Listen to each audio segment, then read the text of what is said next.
Hello बच्चा लोग, कैसे हैं आप सब। उम्मीद करता हूं बिल्कुल ठीक होंगे और आपकी पढ़ाई भी बिल्कुल बढ़िया चल रही होगी। आपकी इसी प्रिपरेशन को और बेटर करने के लिए आज पेस बैच की वन शॉट सीरीज आई है of the chapter straight line. Class 11th का बहुत इंपॉर्टेंट चैप्टर है। कोर मैथ्स और अप्लाइड मैथ्स दोनों स्टूडेंट्स के लिए कॉमन चैप्टर है और बच्चों को बहुत डर लगता है इस चैप्टर से, तो ये डर आज आपका निकल जाएगा, ये मेरा आपसे प्रॉमिस है। तो विदाउट एनी डिले स्टार्ट करते हैं बेटा स्ट्रेट लाइंस। पहले हम बात कर लें कि क्या क्या टॉपिक्स इस चैप्टर के अंदर हैं।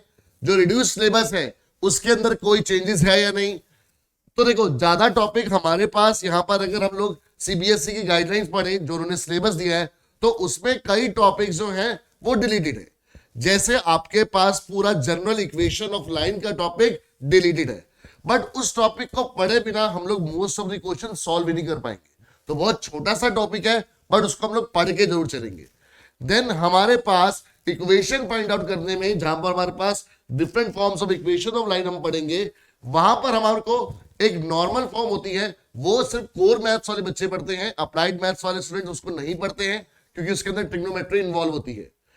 इसलिए सीबीएसई ने भी वो हम भी उसको नहीं कवर अप करेंगे क्योंकि सीबीएसई ने वो डिलीट कर दी है। तो अप्लाइड मैथ स्टूडेंट्स के लिए भी और कोर मैथ स्टूडेंट्स के लिए दोनों के लिए ही नॉर्मल फॉर्म अब नहीं है। ऐसे ही जो कोर मैथ्स वाले स्टूडेंट है उनके सप्लीमेंट्री मटेरियल में एक शिफ्टिंग ऑफ ओरिजिन का टॉपिक है और एक और टॉपिक है हमारे पास, वो भी डिलीटेड है। तो यानी कि ये सिर्फ कुछ गिने चुने टॉपिक्स हैं जो इस चैप्टर को आप इजी बना देंगे। तो सबसे पहले स्लोप ऑफ अ लाइन समझेंगे, प्रॉपर्टीज ऑफ स्लोप समझेंगे, then angle between two line समझेंगे, उनके ऊपर बेस्ड क्वेश्चंस देखेंगे। फिर कितनी हमारे पास टोटल 5 तरीके होते हैं जिनसे हम लोग एक लाइन की इक्वेशन निकाल सकते हैं। बट क्योंकि जैसे मैंने बताया कि नॉर्मल फॉर्म अब हमारे सिलेबस का पार्ट नहीं है, तो जो 4 तरीके हैं उनको हम लोग डिटेल में पढ़ेंगे और उनसे रिलेटेड क्वेश्चंस की प्रैक्टिस भी करेंगे। देन आपको डिस्टेंस बताना होता है एक पॉइंट और एक लाइन के बीच में, और इसी के साथ हम पढ़ेंगे कि अगर दो पैरेलल लाइंस हैं तो उनके बीच का डिस्टेंस क्या होगा। और लास्ट में आपके लिए इस चैप्टर से कुछ इंपॉर्टेंट क्वेश्चंस। तो सारे टॉपिक पर अलग अलग क्वेश्चन तो हैं जो चैप्टर के लिए इंपॉर्टेंट है, बट लास्ट में ही पूरे चैप्टर में से कुछ इंपॉर्टेंट क्वेश्चंस जिनको पेपर के लिए करके जाना जरूरी है भाई। इस चैप्टर में से ये सारे क्वेश्चन नहीं करे तो फिर ये चैप्टर आपका तैयार नहीं माना जाएगा। तो जितने क्वेश्चन मैं टॉपिक के साथ कराऊंगा और लास्ट के जो इंपॉर्टेंट क्वेश्चन है सारे के सारे आपको करने मस्ट है। ये समझ लो कि वो मस्ट डू क्वेश्चन है जो आपको इस चैप्टर से करके ही जाने हैं। तो स्टार्ट करते हैं बेटा with the first concept, slope of a line. अब स्लोप का मतलब क्या होता है? देखो, स्लोप को अगर आप जनरल वे में भी समझेंगे तो स्लोप का मतलब क्या होता है? झुकाव। ठीक है, स्लोप का मतलब क्या होता है? झुकाव। या फिर अगर मैं इंग्लिश में बोलूं इसका दूसरा मतलब, तो इसका मतलब होता है इंक्लिनेशन। जैसे सपोज करो आप अगर एक फ्लाईओवर के ऊपर जा रहे हैं तो फ्लाईओवर पर चढ़ते टाइम आपकी जो इंक्लिनेशन है विद रिस्पेक्ट टू ग्राउंड वो क्या होती है? बढ़ती रहती है। फिर स्टार्ट करा आपने, धीरे धीरे जो इंक्लिनेशन है वो क्या हो रही है? बढ़ रही है, और मैक्सिमम हाइट पर जाकर इंक्लिनेशन भी मैक्सिमम हो जाती है। फिर धीरे धीरे वही इंक्लिनेशन क्या होनी शुरू होती है? कम होनी शुरू होती है। तो यानी कि जो झुकाव है उस फ्लाईओवर का विद द ग्राउंड वो कम हो रहा है। तो इसी से हम लोग क्या डिफाइन करते हैं? स्लोप। तो जनरल लैंग्वेज में तो हम बोलते हैं जो स्लोप को कि वो इंक्लिनेशन होता है, बट लाइन के पॉइंट ऑफ व्यू से टेक्निकल वे में हमारे पास स्लोप का मतलब क्या होता है ये समझते हैं हम। तो अगर हमारे पास कोई भी लाइन है L, अब वो लाइन कभी ना कभी कहीं ना कहीं एक्स एक्सिस को जरूर कट करेगी, क्योंकि ऐसी कोई लाइन नहीं है जो एक्स एक्सिस को कहीं पर कट ना करे unless it is parallel. Unless it is parallel. अब अगर कोई भी लाइन एक्स एक्सिस के पैरेलल नहीं है तो वो एक्स एक्सिस को कट जरूर करेगी, चाहे वो इंफिनिटी में जाके कट करे। जैसे हम पैरेलल लाइन के लिए भी बोल सकते हैं कि वो एक्स एक्सिस को इंफिनिटी में मीट करेगी, बट हमें पता है पैरेलल लाइंस कभी मीट नहीं करेगी। बट अगर लाइंस पैरेलल नहीं है तो वो एक्स एक्सिस को कभी ना कभी कट जरूर करेगी, चाहे दुनिया की कोई सी भी लाइन हो। अब हमारे पास अगर वो एक्स एक्सिस को कट करेगी तो एक्स एक्सिस के साथ एंगल्स बनाएगी बहुत सारे। तो हमारे को कौन सा एंगल लेना है? यहां पर हम बात कर रहे हैं उस एंगल की जो एक्स एक्सिस बनाएगी लाइन के साथ इन एंटी क्लॉकवाइज डायरेक्शन। जो एक्स एक्सिस बनाएगी लाइन के साथ इन एंटी क्लॉकवाइज डायरेक्शन। ठीक है। और हम कौन सी एक्सिस की बात कर रहे हैं, हम पॉजिटिव एक्सिस की बात करते हैं। ठीक है, हम कौन सी बात करते हैं, पॉजिटिव एक्सिस की बात कर रहे हैं कि जो लाइन हमारे पास एंगल बनाएगी किसके साथ, with line in anti clockwise direction. ठीक है, तो उस एंगल का यूज करके हम लोग स्लोप फाइंड आउट करते हैं और स्लोप को हम डिनोट करते हैं एम से। तो स्लोप क्या है, एक लाइन का inclination with respect to x axis. ठीक है, तो आप बोल सकते हैं स्लोप क्या है, inclination of a line with respect to x axis. ठीक है, और हम स्लोप को डिनोट किससे करते हैं, स्मॉल एम से। ठीक है, तो हमारी कैलकुलेशन पर्पस के लिए या नोटेशन पर्पस के लिए स्लोप को एम से डिनोट किया जाता है। ठीक है, और इसी एम की वैल्यू होती है, यानी कि स्लोप की वैल्यू होती है टेंजेंट ऑफ थीटा। और थीटा क्या है, theta is the angle made by x axis and the line in anti clockwise direction. ठीक है, इन एंटी क्लॉकवाइज डायरेक्शन। अब आप बोल सकते हैं सर अब ये वाला एंगल भी तो ले सकते हैं, ये वाला एंगल भी तो एक्स एक्सिस ने लाइन के साथ बनाया इन एंटी क्लॉकवाइज डायरेक्शन। तो बेटा ये दोनों एंगल दोनों क्या हैं, वर्टिकली अपोजिट एंगल है। तो चाहे आप इसको बोलो चाहे इसको बोलो, बात एक ही है। ठीक है, तो पॉजिटिव डायरेक्शन में, पॉजिटिव डायरेक्शन में ये हमारे पास क्या है, क्योंकि ये हमारे पास जो एंगल है वो हमारे पास नेगेटिव डायरेक्शन से आ रहा है, मतलब नेगेटिव एक्स एक्सिस की तरफ से आ रहा है। तो हम लोग बस एक कन्वीनियंस के लिए हमेशा वो वाला एंगल कंसीडर करते हैं जो पॉजिटिव डायरेक्शन में आ रहा है, मतलब पॉजिटिव एक्स एक्सिस की तरफ से आ रहा है। क्लियर बच्चे, तो आपको याद रखना है कि आपको एक्स एक्सिस से लाइन की तरफ जाना है, ना कि लाइन से आपको एक्स एक्सिस की तरफ। ये वाला एंगल नहीं यूज करना। कई बच्चे गलती कर जाते हैं स्टेटमेंट में समझने में कि भाई जो एंगल एक्स एक्सिस बना रही है लाइन के साथ इन एंटी क्लॉकवाइज डायरेक्शन, लाइन जो एंगल बना रही है एक्स एक्सिस के साथ इन एंटी क्लॉकवाइज डायरेक्शन, हम उसकी बात नहीं कर रहे। तो इस एंगल को हम थीटा से डिनोट करेंगे हमेशा, और टेंजेंट ऑफ दैट थीटा यानी कि tan थीटा की जो वैल्यू होगी वही हमारे को क्या देगी, स्लोप। अब ये स्लोप जो आपने पढ़ा हुआ है, क्लास 9th में भी पढ़ा हुआ है, क्लास 10th में भी पढ़ा हुआ है। अगर आपको थोड़ा सा याद हो तो हमारे पास स्पीड जो होती थी वो क्या होती थी, speed is the slope of distance time graph. अगर आपको याद हो कि हम जब ग्राफ बनाते थे जिसको हम लोग डिस्टेंस टाइम ग्राफ बोलते थे, हमारे पास एक्स एक्सिस पर तो टाइम होता था और वाई एक्सिस पर डिस्टेंस होता था। ठीक है, तो अगर हमारे पास लीनियर मोशन है, ठीक है, तो उसमें जो स्लोप होता था यानी कि उसमें जो टेंजेंट थीटा होता था उसी को हम लोग क्या बोलते थे, स्लोप। बट आप लोग यहां पर इसको टेंजेंट की टर्म्स में नहीं पढ़ते थे, बिकॉज 9th क्लास में ट्रिगो इंट्रोड्यूस नहीं हुई थी। तो आप लोग इसको पढ़ते थे इस फॉर्म में, कैसे भाई, कितना डिस्टेंस ट्रेवल करा है कितने टाइम में। तो ये s अपॉन टी आपके पास, हम डिस्टेंस को s से नोट करते थे, तो स्पीड का फॉर्मूला आता था s by t, distance upon time. But अगर आप ध्यान से देखो बेटा, इस ट्राइंगल के अंदर ये थीटा है, तो ये क्या है, परपेंडिकुलर, ये क्या है, बेस, और परपेंडिकुलर अपॉन बेस से क्या मिलता है, tan थीटा। तो ये हमारे पास एक्चुअली हमने tan थीटा की वैल्यू निकाली थी। इसी तरह से आप लोग क्लास 10th में पढ़ते थे कि जो रेजिस्टेंस होती है वो हमारे पास स्लोप होती है किसका, आपके पास वोल्टेज और करंट ग्राफ का, जिसको हम लोग VI ग्राफ बोलते थे। तो रेजिस्टेंस क्या है हमारे पास, स्लोप ऑफ VI ग्राफ। ऐसे ही डिस्टेंस क्या है, slope of distance time graph. Speed क्या है, slope of distance time graph. और ऐसे ही एक्सेलरेशन क्या होती थी, slope of velocity time graph. अगर आप वेलोसिटी टाइम ग्राफ का स्लोप निकालेंगे तो वो क्या बनेगा हमारे पास, स्लोप, वो क्या बनेगा, एक्सेलरेशन बनेगा। और बेटा इसी स्लोप को हम tan थीटा से डिनोट करते हैं। अब ये तो एक तरीका हो गया हमारे पास स्लोप निकालने का। अब अगर कोई लाइन दो पॉइंट से पास कर रही है, कोई लाइन 2 पॉइंट से पास कर रही है, जिसके बेसिस पे हम लोग यहां पर भी सीखते थे क्लास 9th और 10th में, कि अगर कोई हमारे पास लाइन के ऊपर 2 पॉइंट है, सपोज करो एक पॉइंट है x1 y1 और दूसरा पॉइंट है x2 y2, ठीक है, और ये हमारे पास देखो हमारा रिक्वायर्ड एंगल है कि जो x एक्सिस ने बनाया एंटी क्लॉकवाइज डायरेक्शन में, लाइन के साथ। अब हमारे पास अगर आप ध्यान से देखो बेटा, ये एंगल थीटा है और ये एंगल भी थीटा है। जब मैं बोल रहा हूं कि इस पॉइंट के कोऑर्डिनेट x1 y1 है, तो इसका मतलब ये डिस्टेंस x1 है और ये डिस्टेंस हमारे पास y1 है।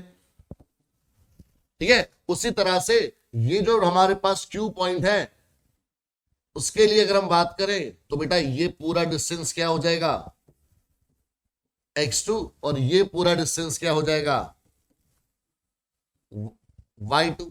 तो यानी कि हमारे पास ये जो गैप है ये आ जाएगा y2 माइनस y1, और ये आ जाएगा हमारे पास गैप यहां पर x2 माइनस x1। ठीक है, अब जैसे ये एंगल थीटा है तो ये वाला एंगल भी थीटा है, क्योंकि ये दोनों हमारे पास लाइंस पैरेलल हैं। ये दोनों लाइंस क्या है, पैरेलल, तो ये कॉरेस्पॉन्डिंग एंगल बन गए। तो कॉरेस्पॉन्डिंग एंगल इक्वल होते हैं। तो अगर आप सिर्फ इस ट्राइंगल की बात करें तो इस ट्राइंगल में जो tan थीटा है वो किसके इक्वल आएगा, परपेंडिकुलर अपॉन बेस के, और वो किसके इक्वल है, परपेंडिकुलर है हमारे पास ये वाली हाइट जो हमने ये निकाली है, y2 माइनस y1, और जो हमारे पास बेस है वो ये वाला डिस्टेंस है। ठीक है, ये वाला डिस्टेंस, तो x2 माइनस x1, और स्लोप को हम लोग m से भी डिनोट करते हैं। तो ये हमारे पास सेकंड फॉर्मूला आ गया स्लोप का। तो स्लोप फाइंड आउट करने के बेटा हमारे पास दो फॉर्मूले होते हैं। दो तरीके से आप लोग स्लोप को फाइंड आउट कर सकते हो। पहला तरीका कौन सा हुआ, tan थीटा, सिंपल। ठीक है, tangent of the inclination of line with x axis, but the angle should be made by Axis in anti clockwise direction with the line. ठीक है, लाइन से x एक्सिस की तरफ नहीं आना, गलत दिशा में चलोगे तो राह नहीं मिलेगी। ठीक है, तो बेटा सही दिशा में जाना है, क्या करना है, एक्स एक्सिस से लाइन की तरफ जाना है एंटी क्लॉकवाइज डायरेक्शन में। ठीक है, और अगर आपके पास लाइन के ऊपर कोई भी दो कोऑर्डिनेट्स दे रखे हैं तो आप change in y coordinate with respect to change in x coordinate. और आपको याद हो जब मैंने आपको डिफरेंशिएशन पढ़ाया था तो हमने बात की थी कि जो डेरिवेटिव होता है, जो डिफरेंशिएशन होता है, वो ये स्लोप ही तो होता है। तो इसी स्लोप को हम क्या बोलते हैं, change in y coordinate with respect to change in x coordinate, और यही हमारे पास डेरिवेटिव भी होता है। तो एक तरह से डेरिवेटिव का जो हमारे पास बेस है वो स्ट्रेट लाइन से बनना चालू हुआ है। क्लियर बच्चे? तो अब आपको दो तरीके पता है स्लोप निकालने के, पहला tan थीटा, और दूसरा अगर लाइन दो पॉइंट से पास कर रही है तो y2 minus y1 upon x2 minus x1। ये दो फॉर्मूले आपके दिमाग में फिट हो जाने चाहिए, क्योंकि ये आपको बार बार यूज होंगे। टोटल स्लोप निकालने के लिए हमारे पास सिर्फ तीन तरीके हैं, पर तीसरा तरीका हम लोग लाइन की स्टैंडर्ड इक्वेशन पढ़ने के बाद ही बात कर सकते हैं। ठीक है, तो अभी के लिए आपको ये दो फॉर्मूले याद रखने हैं, tan theta and y2 minus y1 upon x2 minus x1। ये बच्चे, अब स्लोप की कुछ प्रॉपर्टीज की बात करते हैं कि जो स्लोप ऑफ x एक्सिस हमेशा क्या होता है, जीरो। आप इसको इस तरह से भी डिनोट कर सकते हैं कि स्लोप ऑफ x एक्सिस क्या होता है, हमेशा जीरो। अब आप पूछोगे सर जीरो क्यों होता है, तो जीरो इसलिए होता है बेटा, ध्यान से अगर आप समझो, हमारे पास कोई भी लाइन है, हमारे पास कोई भी लाइन है, हमें पता है कि जो x एक्सिस उसके साथ एंटी क्लॉकवाइज डायरेक्शन में एंगल बनाएगी थीटा, m हो जाएगा tan थीटा, उसका स्लोप हो जाएगा tan थीटा। बट अगर अब ये लाइन पैरेलल है x एक्सिस के, अब ये लाइन क्या है, पैरेलल है x एक्सिस के, ध्यान से समझना, या फिर लाइन खुद x एक्सिस है, लाइन खुद क्या है, x एक्सिस, तो इसका मतलब ये जो थीटा एंगल था अब वो थीटा एंगल कितना बनेगा भाई, x एक्सिस के साथ में ही कितना एंगल बना रही है, 0 डिग्री। कितना एंगल बना रही है, 0 डिग्री। या फिर अगर कोई उसके पैरेलल लाइन है तब भी थीटा कितना है, 0 डिग्री। तो यानी कि हमारे पास स्लोप ऑफ x एक्सिस कितना हुआ, स्लोप ऑफ x एक्सिस हुआ हमारे पास tan 0 डिग्री, और tan 0 डिग्री का मतलब कितना होता है, 0। सिंपल सी बात याद रखनी है आपको, सिंपल सा फॉर्मूला था tan थीटा। अब x एक्सिस की बात हुई तो x एक्सिस अपने साथ एंगल क्या बनाती है, 0 डिग्री, तो स्लोप कितना हो गया, tan 0 डिग्री, जिसकी वैल्यू क्या होती है, 0। तो इसलिए स्लोप ऑफ x एक्सिस हमेशा क्या होता है, 0। अब यहीं पर हम बात करें y एक्सिस की, तो जो y एक्सिस है जो वाई एक्सिस है वो हमारे पास एक्स एक्सिस के साथ सबको पता है 90 डिग्री का एंगल बनाती है। तो यानी कि जो स्लोप ऑफ वाई एक्सिस आएगा वो tan 90 डिग्री आएगा, और tan 90 हम सबको पता कितना होता है 10 या फिर 1/0, या तो हम इसको क्या लिखते हैं नॉट डिफाइंड, क्या लिखते हैं या तो हम इसको नॉट डिफाइंड, ठीक है, बट कैलकुलेशन पर्पस के लिए हम इसको 1/0 करते हैं। तो स्लोप ऑफ वाई एक्सिस क्या होगा बेटा हमेशा 1/0, और स्लोप ऑफ एक्स एक्सिस हमेशा क्या होगा 0, और दोनों का रीजन अब आपको पता लग गया। इसी तरह से बेटा कि अगर दो लाइंस पैरेलल हैं तो उनके स्लोप क्या होंगे हमेशा इक्वल होंगे। जैसे ये लाइन L1 पैरेलल है लाइन L2 के, आप फिगर में देख सकते हैं। अब लाइन L1 के लिए जो एंगल है वो ये वाला है, तो मतलब लाइन L1 का जो स्लोप हुआ वो हुआ tan अल्फा, बिकॉज लाइन 1 जो है L1 वो एक्स एक्सिस के साथ अल्फा एंगल बना रही है।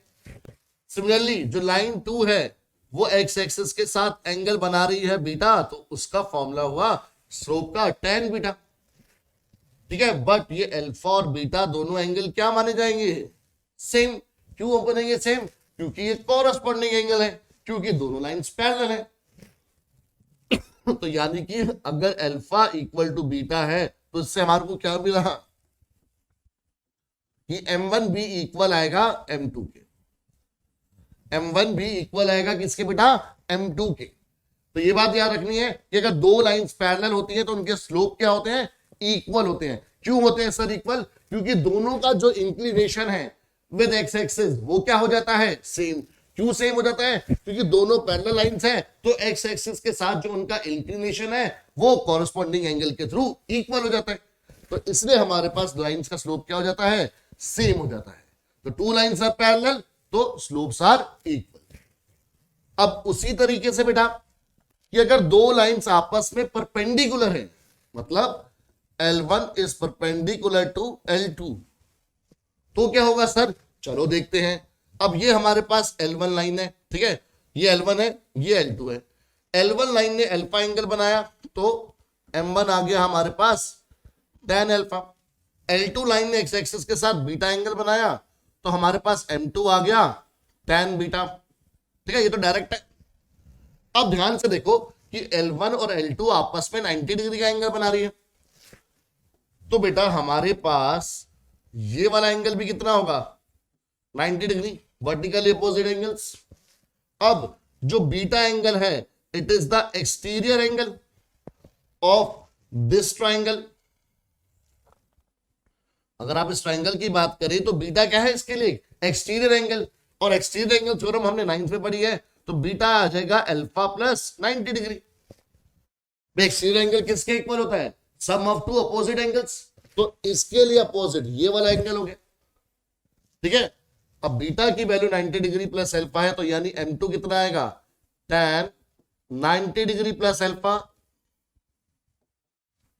अब tan 90 प्लस थीटा आपको पता है क्या होता है minus cot alpha, because 90 degree है तो फंक्शन चेंज होगा, और सेकंड क्वाड्रेंट है तो क्या होगा ये माइनस होगा, ठीक है। अब अगर मैं इन दोनों का स्लोप करूं, स्लोप का प्रोडक्ट करूं M1 इंटू M2, तो ये आएगा हमारे पास M1 की वैल्यू है tan अल्फा और M2 की वैल्यू है माइनस कॉट अल्फा।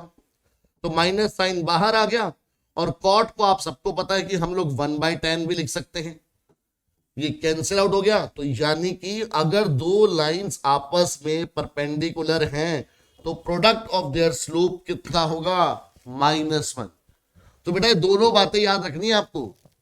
अगर दो लाइंस पैरेलल है तो उनका स्लोप इक्वल, बट अगर आपस में परपेंडिकुलर है तो product of their slope is -1। दो लाइंस पैरेलल है, ऐसे याद रखो, दो लाइंस पैरेलल है तो स्लोप क्या होगा इक्वल, बिकॉज दो अगर आप पहले लाइंस को देखोगे तो वो इक्वल का साइन बना रही है। बट अगर दो लाइंस परपेंडिकुलर हैं तो उनका स्लोप का प्रोडक्ट कितना होगा -1। ये आप यहां से 1 को समझ सकते हैं और ये माइनस समझ सकते हैं, तो ये माइनस साइन ये 1, ठीक है। तो इस तरह से याद रखना है, कभी भूलोगे नहीं। तो इक्वल टू के साइन से क्या याद रखना है पैरेलल है तो स्लोप इक्वल है। परपेंडिकुलर के लिए क्या याद रखना है कि भाई एक माइनस है और एक 1 है, तो उनके स्लोप का प्रोडक्ट कितना है, -1। ये बचे। देन कुछ क्वेश्चंस देखते हैं बेटा इसी कॉन्सेप्ट के ऊपर। क्वेश्चन में बोला कि line through the points -2,6 and 4,8 is perpendicular to the line through this and this, find the value of x। बच्चे स्ट्रेट लाइन की क्वेश्चन में एक रामबाण आपको बता रहा हूं, उसको अप्लाई कर दो। स्ट्रेट लाइन का जितना मर्जी मुश्किल क्वेश्चन हो, आपके दिमाग में चुटकियों में फिट हो जाएगा। बस फिर आपको उसको लिखने के वे में अच्छे से एक्सप्रेस करना होगा, बट क्वेश्चन आपके दिमाग में बैठ जाएगा कि आपको करना क्या है। अब आपको फॉर्मूले कितने अच्छे से याद है और प्रैक्टिस कितनी है, इस पर डिपेंड करेगा कि आप उसका सॉल्यूशन कैसे तैयार करोगे। बट आपको अगर फॉर्मूले भी नहीं याद, बट आपको स्टेप पता होंगे कि हाँ इसको क्वेश्चन को हमारे को इस तरह से करना है, तो सर जल्दी से बता दो कि रामबाण क्या है। तो बेटा रामबाण ये है कि स्ट्रेट लाइन के हर क्वेश्चन को आप कोशिश करो कि डायग्राम के फॉर्म में जरूर बनाओ। स्ट्रेट लाइन के क्वेश्चन में हमेशा क्या करना है, क्वेश्चन की स्टेटमेंट पढ़ के एक आपको रेफरेंस डायग्राम जरूर बनाना है। और रेफरेंस डायग्राम क्वेश्चन में नहीं पूछा, रेफरेंस डायग्राम आपको अपने लिए बनाना है ताकि आप क्वेश्चन में अच्छे से प्रोसीड कर सके। ठीक है। और जब रेफरेंस डायग्राम की बात हो रही है तो बेटा ये नहीं कि आप पूरे कोऑर्डिनेट एक्सिस के थ्रू बनाओगे, आपने एक रफ डायग्राम बनाना है, बट पेयर में बनाना है। रफ डायग्राम मतलब अपनी कन्वीनियंस के लिए बनाना है। रफ डायग्राम मतलब कि मैं एग्जैक्टली कोऑर्डिनेट्स मैच करवा के, भाई हमने एक्स एक्सिस बनाई, वाई एक्सिस बनाई, उस पर प्रॉपर स्केल लेकर हमने प्लॉटिंग करी, वैसे नहीं। एक रफ स्केच बनाना है आपको अपनी कन्वीनियंस के लिए। ठीक है। अब जैसे बोला है कि लाइन थ्रू पॉइंट -2,6 एंड 4,8, तो मैं यहां पर ग्राफ बनाकर -2,6 और 4,8 को प्लॉट नहीं करूंगा। मैं क्या करूंगा, सिंपल सी लाइन लूंगा,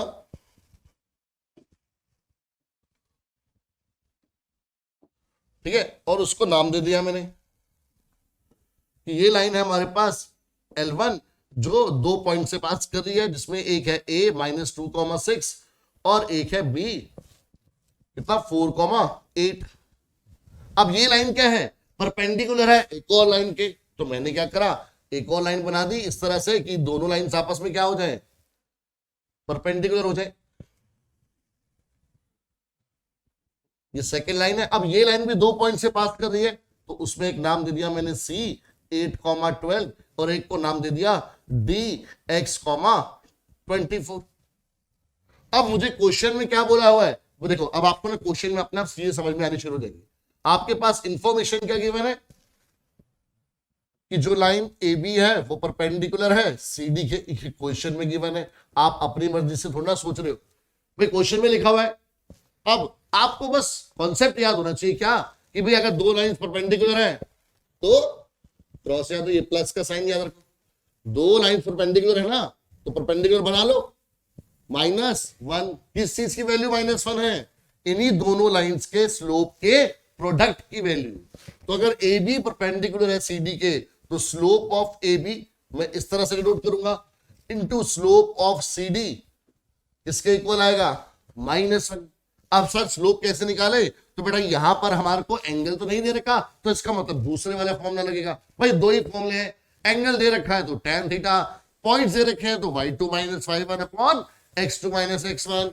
तो AB के लिए ये x1 y1 वो x2 y2, तो हो गया क्या बेटा 8 - 6 अपॉन 4 -2 इनटू CD के लिए सेम। अब CD के लिए ये x1 y1 ये x2 y2, तो क्या बनेगा 24 - 12 अपॉन x -8, और इसकी वैल्यू कितनी होगी बेटा -1 दे रखी है। अब आपको सिंपल कैलकुलेशन करना है, 2/6 12 अपॉन x -8 इक्वल टू -1। 2 1 2 3 3 1 3 4 उधर भेज दो।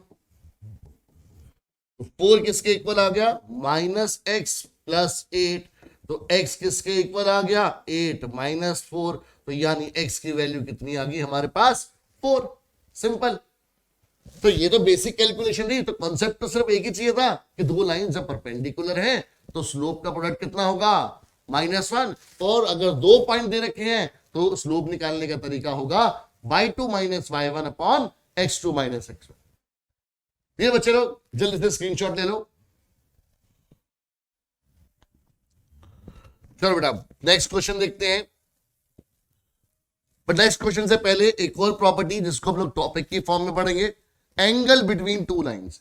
कि अगर दो लाइन आपस में, अब पैरेलल भी का हमने देख लिया, परपेंडिकुलर का भी देख लिया, बट अगर ना वो पैरेलल है ना वो परपेंडिकुलर है, तो इसका मतलब वो कोई ना कोई एंगल तो बनाएंगे आपस में। दैट मीन सपोज करो कि ये लाइन है मेरे पास एक,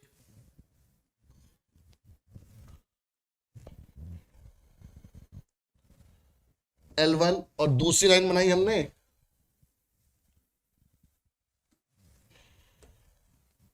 L2। अब ये लाइन आपस में एंगल्स बनाएगी, बट कौन से एंगल की बात करें? तो यहां पर हमेशा आपको याद रखना है कि जो एक्यूट एंगल होगा दोनों लाइंस के बीच में, जो एंगल क्या होगा, एक्यूट होगा, अभी हम उसकी बात कर रहे हैं, उसको हम डिनोट करेंगे अल्फा से। और जब हम लोग एंगल बिटवीन टू लाइंस की बात करते हैं तो हमेशा एक्यूट एंगल को कंसीडर करते हैं। याद रखना कि अल्फा मस्ट बी एक्यूट। तो अगर दो लाइंस के बीच में एंगल अल्फा बनता है तो टेंजेंट ऑफ अल्फा के थ्रू आप उनके बीच का एंगल निकाल सकते हो, which is given by m2 minus m1 upon 1 plus m2 into m1 का मॉड। हमने यहां पर मॉड लगा दिया तो उसका मतलब जो आंसर आएगा हमेशा पॉजिटिव आएगा, और आंसर अगर पॉजिटिव आ रहा है हमेशा तो मतलब एंगल क्या है, एक्यूट है। तो ये रेफरेंस आपको याद रखनी है कि जो अल्फा होना चाहिए वो एक एक्यूट एंगल होना चाहिए, और उसी की वजह से हम लोग ये फॉर्मूले में मॉड लगा के चलते हैं ताकि आपको जो एब्सोल्यूट वैल्यू मिले, आपको सिर्फ क्या मिले, वैल्यू, आपको क्वाड्रेंट से मतलब ना हो, क्योंकि नेगेटिव साइन का मतलब है वो क्वाड्रेंट चेंज हो रहे हैं, वो किसी दूसरे क्वाड्रेंट में है, फर्स्ट क्वाड्रेंट के अलावा। क्लियर बेटा? तो ये फॉर्मूला याद रखना है, m2 minus m1 upon 1 plus m2 into m1। चलिए क्वेश्चन देखते हैं बेटा।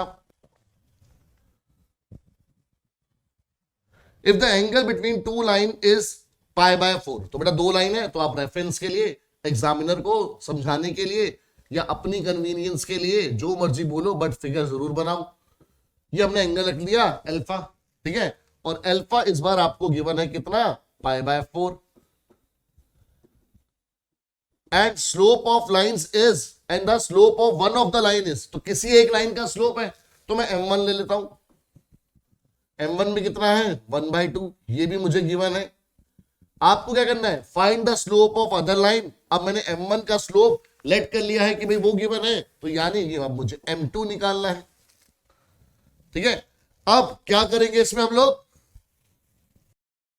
अब बेटा फॉर्मूला हमने पढ़ा हुआ है कि दो लाइंस के बीच में जो एंगल होता है वो tan अल्फा होता है, और tan अल्फा की वैल्यू हमें पता है mod m2 minus m1 upon 1 plus m2 into m1 होती है।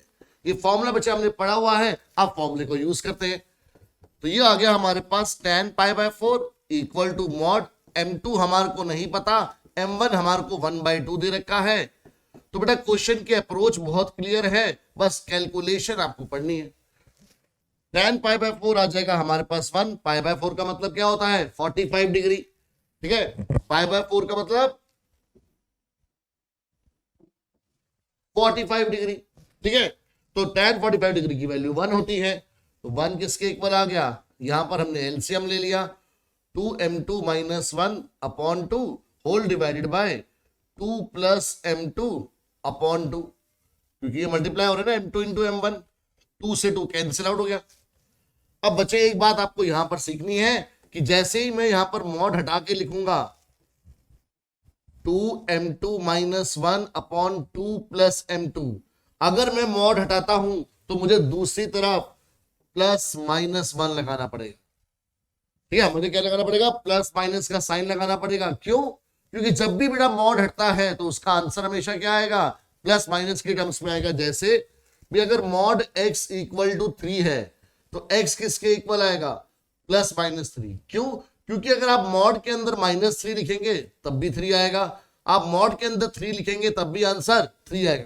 तो मॉड आंसर तो हमेशा पॉजिटिव देता है, बट मॉड के अंदर वाली वैल्यू पॉजिटिव या नेगेटिव कुछ भी हो सकती है। तो इसलिए बेटा जब भी मॉड हटता है तो दूसरी साइड पर प्लस और माइनस का साइन आता है।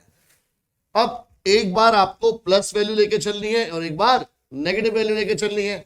तो एक बार मेरे पास आ जाएगा 1 equal to 2m2 minus 1 upon 2 plus m2, which will give me, ये क्रॉस मल्टीप्लाई होगा तो 2 plus m2 equal to 2m2 minus 1, shifting करेंगे तो ये आ जाएगा m2 इज इक्वल टू 3।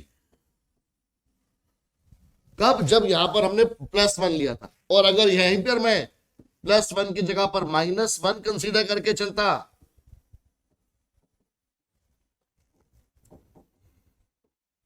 तो ये हो जाता -2 minus m2 is equal to 2m2 minus 1।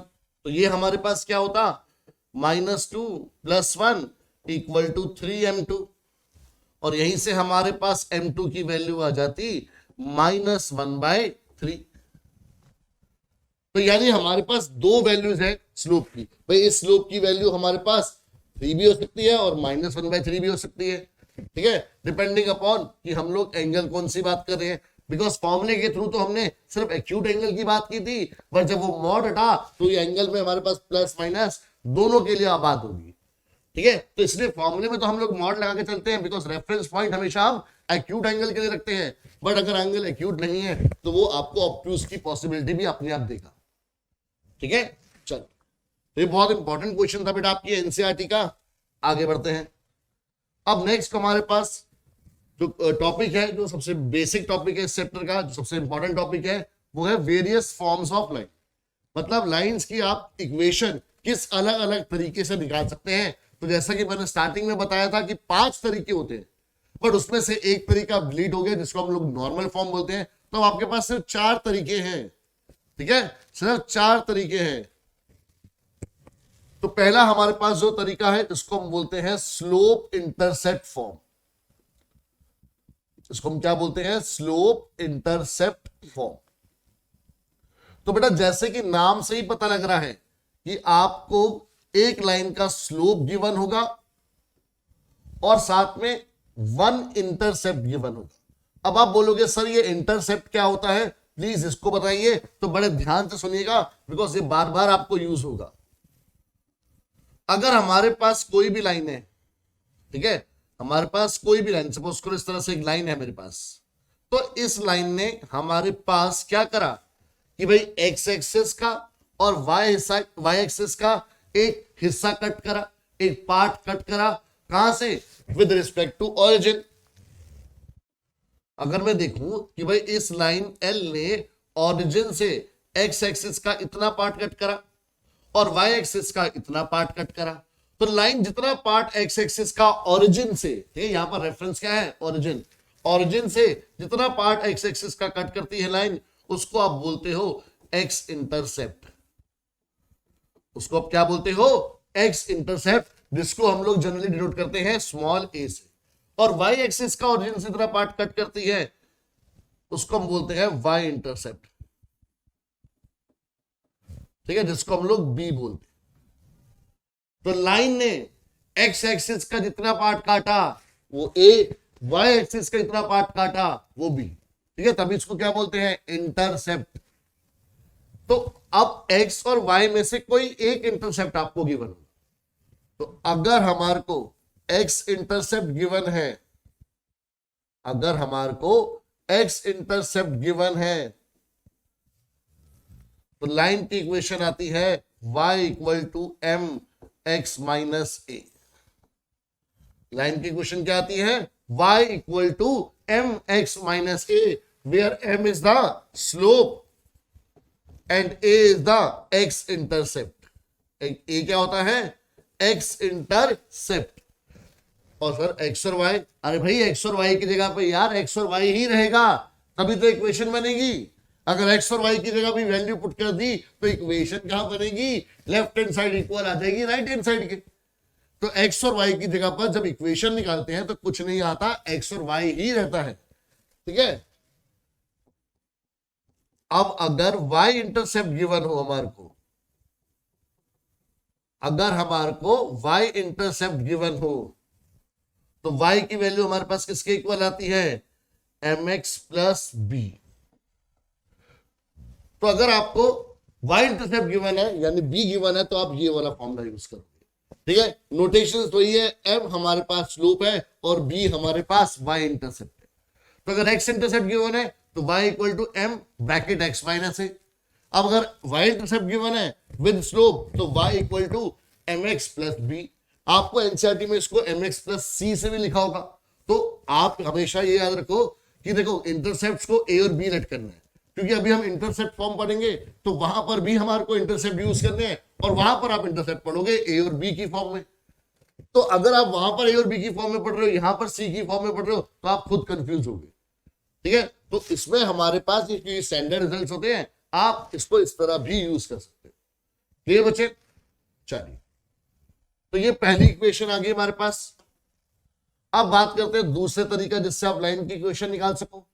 तो दूसरे इक्वेशन को हम लोग बोलते हैं स्लोप पॉइंट फॉर्म। इसका एक नाम स्लोप पॉइंट फॉर्म भी होता है और एक नाम वन पॉइंट फॉर्म भी होता है। या तो आप इसको स्लोप पॉइंट फॉर्म बोलोगे या तो आप इसको वन पॉइंट फॉर्म बोलोगे, या तो स्लोप पॉइंट फॉर्म या फिर वन पॉइंट फॉर्म। अब नाम से ही पता लग रहा है कि आपको स्लोप यानी m गिवन होगा और पॉइंट यानी कि x1 और y1 ये भी गिवन होगा। अब ये कौन सा पॉइंट है? तो ये वो पॉइंट है जिससे लाइन पास कर रही है। तो अगर मैं लाइन L की इक्वेशन की बात कर रहा हूं और लाइन L का स्लोप m है और लाइन किसी पॉइंट x1 y1 से पास कर रही है, तो लाइन की इक्वेशन निकालने का तरीका है y minus y1 equal to m x minus x1। y minus y1 equal to m x minus x1, ये हमारे पास डायरेक्ट तरीका है और मोस्ट कॉमनली जो हमारे पास तरीका है लाइन की इक्वेशन निकालने का वो यही है। बेटा ये सारे के सारे तरीके आपके पास क्लास 11th में तो यूज हो रहे हैं सेट लाइंस के अंदर, क्लास 12th में भी आपके पास डिफरेंट डिफरेंट टॉपिक्स में यूज होते रहेंगे। टेंजेंट एंड नॉर्मल करके हमारे पास 12th का टॉपिक है, उसमें भी यूज होता है बहुत ज्यादा। एप्लीकेशन ऑफ इंटीग्रेशन करके एक चैप्टर है, उसमें भी यूज होता है। तो बेटा ये सारे फॉर्मूलेज आपके दिमाग में होने चाहिए, अभी के लिए नहीं 12th के लिए भी। तो अगर आपको स्लोप और एक पॉइंट दे रखा है तो आप इसके थ्रू आप क्या कर सकते हैं, लाइन की इक्वेशन निकाल सकते हैं। बिकॉज क्वेश्चन में गिवन क्या है, यही तो क्राइटेरिया बनेगा कि आप लाइन की कौन सी इक्वेशन यूज कर रहे हो। ये बच्चे, अब तीसरा तरीका है जिसका नाम है टू पॉइंट फॉर्म। तो आपको नाम से ही समझ में आ गया कि सर अब लाइन के ऊपर दो पॉइंट्स गिवन होंगे। ठीक है, एक लाइन है हमारी L जो दो पॉइंट से पास कर रही है। ठीक है, x1 y1 और x2 y2। तो अब इक्वेशन कैसे निकालेंगे? तो अब इक्वेशन निकलेगी y minus y1 equal to y2 minus y1 upon x2 minus x1 into x minus x1। तो अगर दो पॉइंट दे रखे हैं तो आप लाइन की इक्वेशन इस तरीके से भी निकाल सकते हैं। और ये कुछ नहीं है, ये वन पॉइंट फॉर्म की ही एक्सटेंशन है। वन पॉइंट फॉर्म में हमारे को स्लोप गिवन होता था, यहां पर हमारे पास स्लोप है नहीं तो हमने इसको अलग से कैलकुलेट कर लिया और उस इक्वेशन में पुट कर दिया। तो अगर आप स्लोप पहले खुद निकाल लेते हैं तो आप वन पॉइंट फॉर्म यूज कर सकते हैं, बट अगर आपको इक्वेशन के अंदर ही स्लोप निकालना है तो उसको आप टू पॉइंट फॉर्म बोल देते हो। बस यही फर्क है दोनों में। क्लियर? अब जो चौथा तरीका है और लास्ट तरीका जो हमारे पास है उसको हम बोलते हैं इंटरसेप्ट फॉर्म। अब यहां पर क्या अलग है स्लोप इंटरसेप्ट फॉर्म में? स्लोप इंटरसेप्ट फॉर्म में बेटा स्लोप और इंटरसेप्ट दोनों गिवन थे, बट इंटरसेप्ट फॉर्म में हमारे को बोथ इंटरसेप्ट गिवन होंगे, सिर्फ both intercepts a and b. ठीक है, ये आपको गिवन होंगे। तो मतलब स्लोप नहीं होगा बट अब एक्स इंटरसेप्ट भी होगा और वाई इंटरसेप्ट भी होगा। मतलब अगर एक लाइन है हमारी जो इंटरसेप्ट बना रही है, तो ये बेटा हो गया हमारे पास एक्स इंटरसेप्ट, ये हो गया वाई इंटरसेप्ट। तो हमारे पास जो लाइन की इक्वेशन है वो आती है x by a plus y by b equal to 1। और अगर आप जानना चाहते हैं कि इक्वेशन आई कहां से तो फटाफट देखिए। अब बेटा अगर ये डिस्टेंस a है तो यानी इस पॉइंट के कोऑर्डिनेट होंगे a, 0 और अगर ये डिस्टेंस b है तो इस पॉइंट के कोऑर्डिनेट्स होंगे 0, b। तो मेरे पास लाइन के ऊपर 2 पॉइंट आ गए, तो मैं 2 पॉइंट फॉर्म यूज कर सकता हूं। 2 पॉइंट फॉर्म ने क्या बोला था कि लाइन की इक्वेशन के लिए आप करोगे y minus y1 equal to y2 minus y1 upon x2 minus x1 into में x माइनस x1। अब मैंने क्या करा, इसको x1 y1 और इसको x2 y2 कंसिडर कर लिया, तो यानी y की जगह तो y रहना है। y1 कितना है जी 0, y2 कितना है जी b, y1 0, x2 कितना है जी 0, x1 कितना है जी a, इंटू में ये x माइनस a आ गया। क्लियर, क्रॉस मल्टीप्लाई कर दो तो minus A Y equal to B X minus A B आ गया। क्लियर, सबको ए बी से डिवाइड कर दो तो minus A y by a B is equal to B x by a b minus A b by a b. ये cancel out, इधर b cancel out, इधर a cancel out, so that means क्या बचा हमारे पास, इसको मैंने साथ में उधर भेज दिया और यहां पे जो कैंसिल आउट होकर 1 आएगा उसको मैंने दूसरी तरफ भेज दिया, तो 1 equal to x by a plus y by b. और बेटा यही तो हमारे पास फॉर्म है। तो ये सारी फॉर्म्स क्या है, सबका बेस क्या है हमारे पास 1 पॉइंट फॉर्म, क्योंकि 1 पॉइंट फॉर्म से 2 पॉइंट फॉर्म डिराइव हुई और 2 पॉइंट फॉर्म से हमारे को ये इंटरसेप्ट फॉर्म मिली। ऐसे ही एक और फॉर्म जो डिलीटेड है जिसको हम नॉर्मल फॉर्म बोलते हैं वो होती है, बट क्योंकि उसमें आपके पास काफी चीजें इन्वॉल्व होती है और वो टॉपिक डिलीटेड है तो उसमें भी हम चर्चा नहीं करेंगे। ये बच्चे हम सिर्फ एग्जामिनेशन पॉइंट ऑफ व्यू से बात करेंगे यहाँ पर।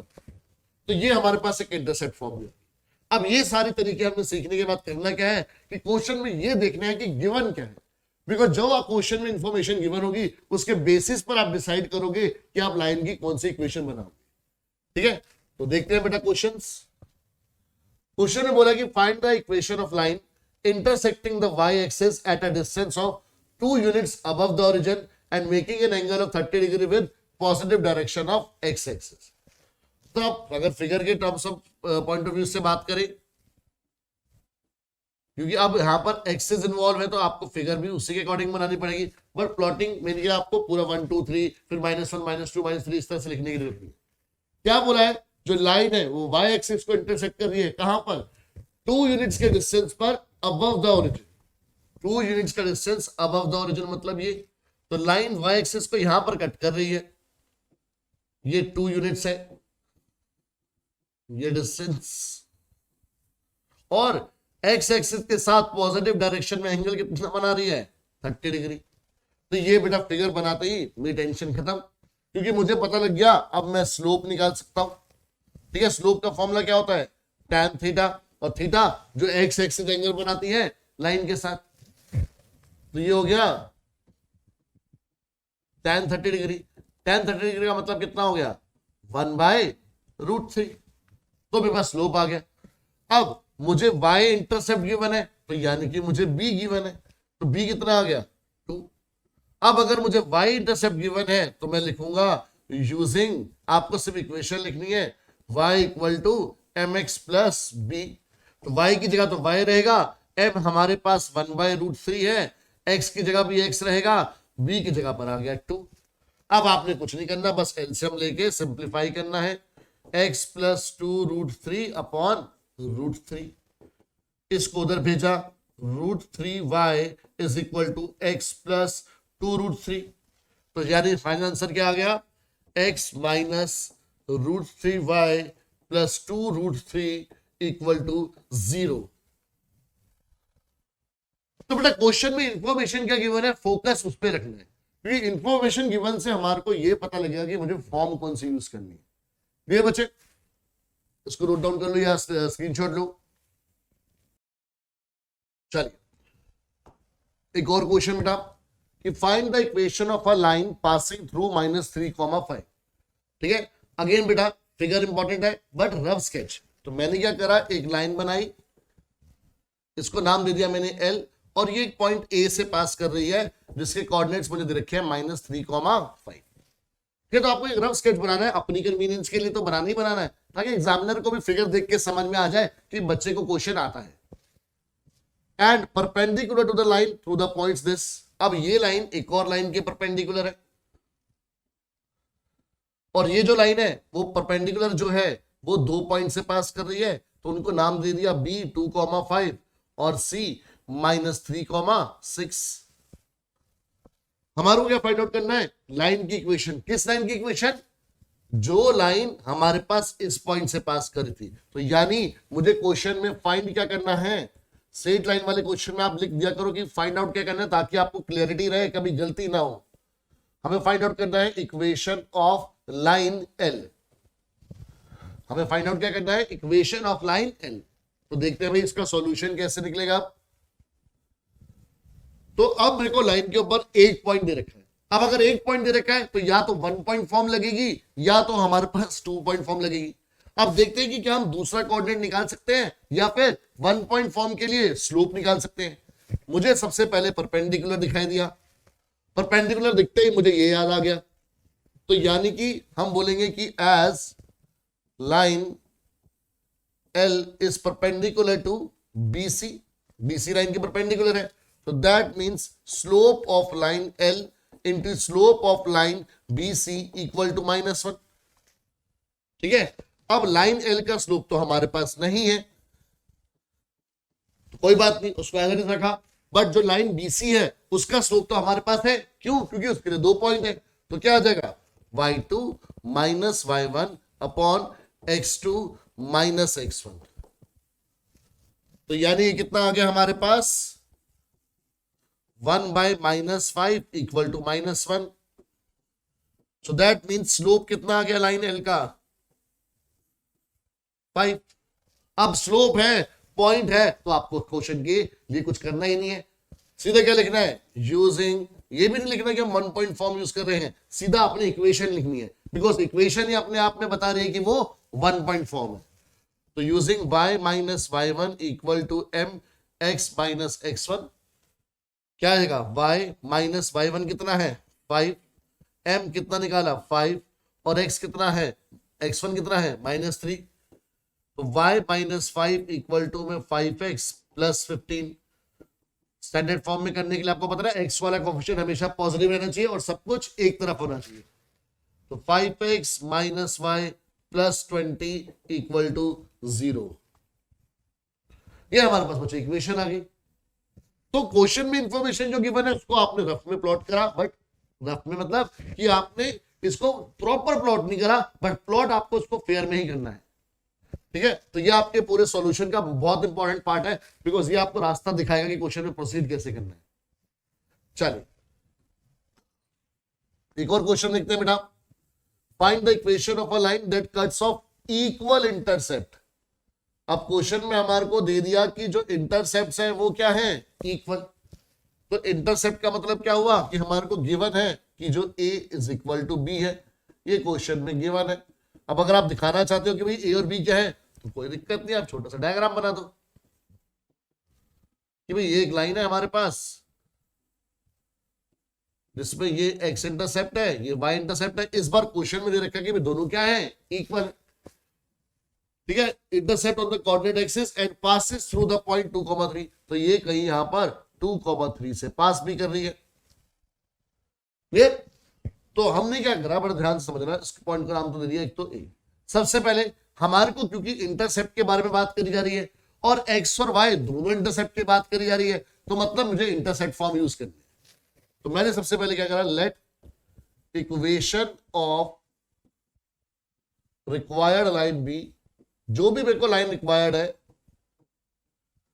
उसकी इक्वेशन हमने लेट कर ली। और क्या लेट करी?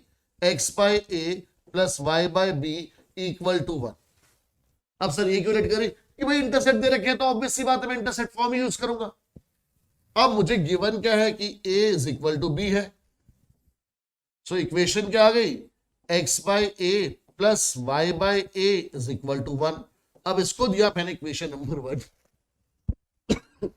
कि अब मुझे कहीं से a की वैल्यू ढूंढनी है और a की वैल्यू मिलते ही यहां पुट कर सकते हैं और क्वेश्चन खत्म। क्योंकि इस बार a और b दोनों इक्वल है तो सिर्फ a की वैल्यू से काम चल जाएगा। बट उसके लिए क्या करेंगे, तो क्वेश्चन में आपको दूसरी चीज भी तो दे रखी है, वो इंफॉर्मेशन क्यों दी है? अब आपको दे रखी है कि ये जो लाइन जिसकी इक्वेशन हम निकाल रहे हैं वो पॉइंट ए से पास कर रही है और अगर कोई भी पॉइंट किसी लाइन के ऊपर लाई करता है, बेटा ये लिख लेना, आप लोग बहुत बार भूलते हो और हर बार गलती करते हो, लिख लो इसको कि जब भी एक पॉइंट लाइन के ऊपर लाई करे या लाइन एक पॉइंट से पास करे, दोनों बातें सेम। भाई ये पॉइंट इस लाइन के ऊपर है, मैं ऐसे बोलूं, या ये लाइन जो है वो पॉइंट ए से पास कर रही है, मैं ऐसे बोलूं, तो ये दोनों बातें क्या है, सेम। और जब भी ये बात होगी कि एक पॉइंट और लाइन दोनों आपस में क्या कर रहे हैं, एक दूसरे से पास कर रहे हैं, तो वो पॉइंट उस लाइन की इक्वेशन को सेटिस्फाई कराएगा।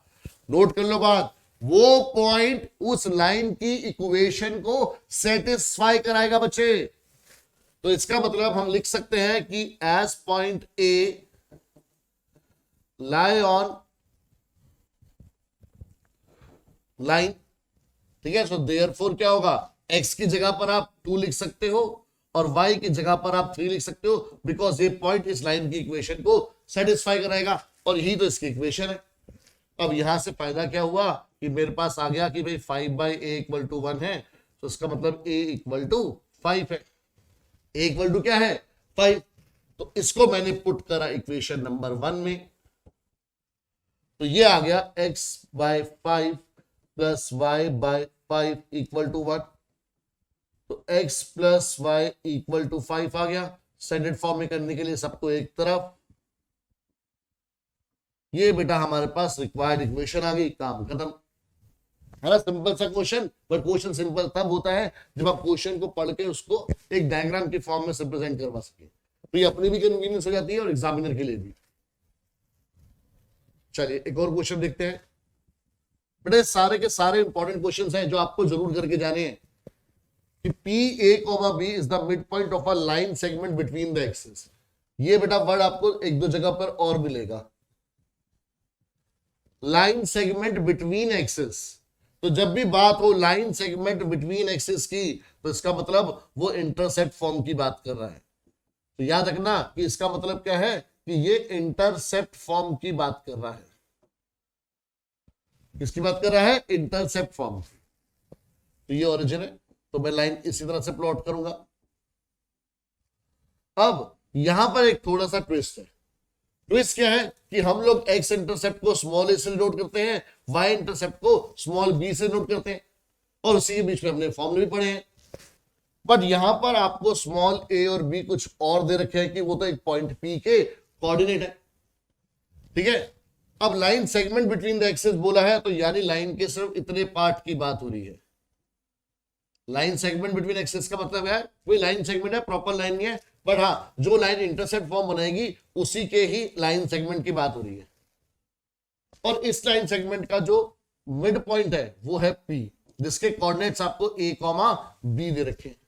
तो हमने क्या करा, हमने लेट कर लिया कि जो एक्स इंटरसेप्ट है वो कैपिटल ए है और वाई इंटरसेप्ट जो है वो कैपिटल बी है, क्योंकि सब उसको स्मॉल ए और बी तो आप ले ही नहीं सकते। तो हमने क्या करा, let capital A and capital B be x and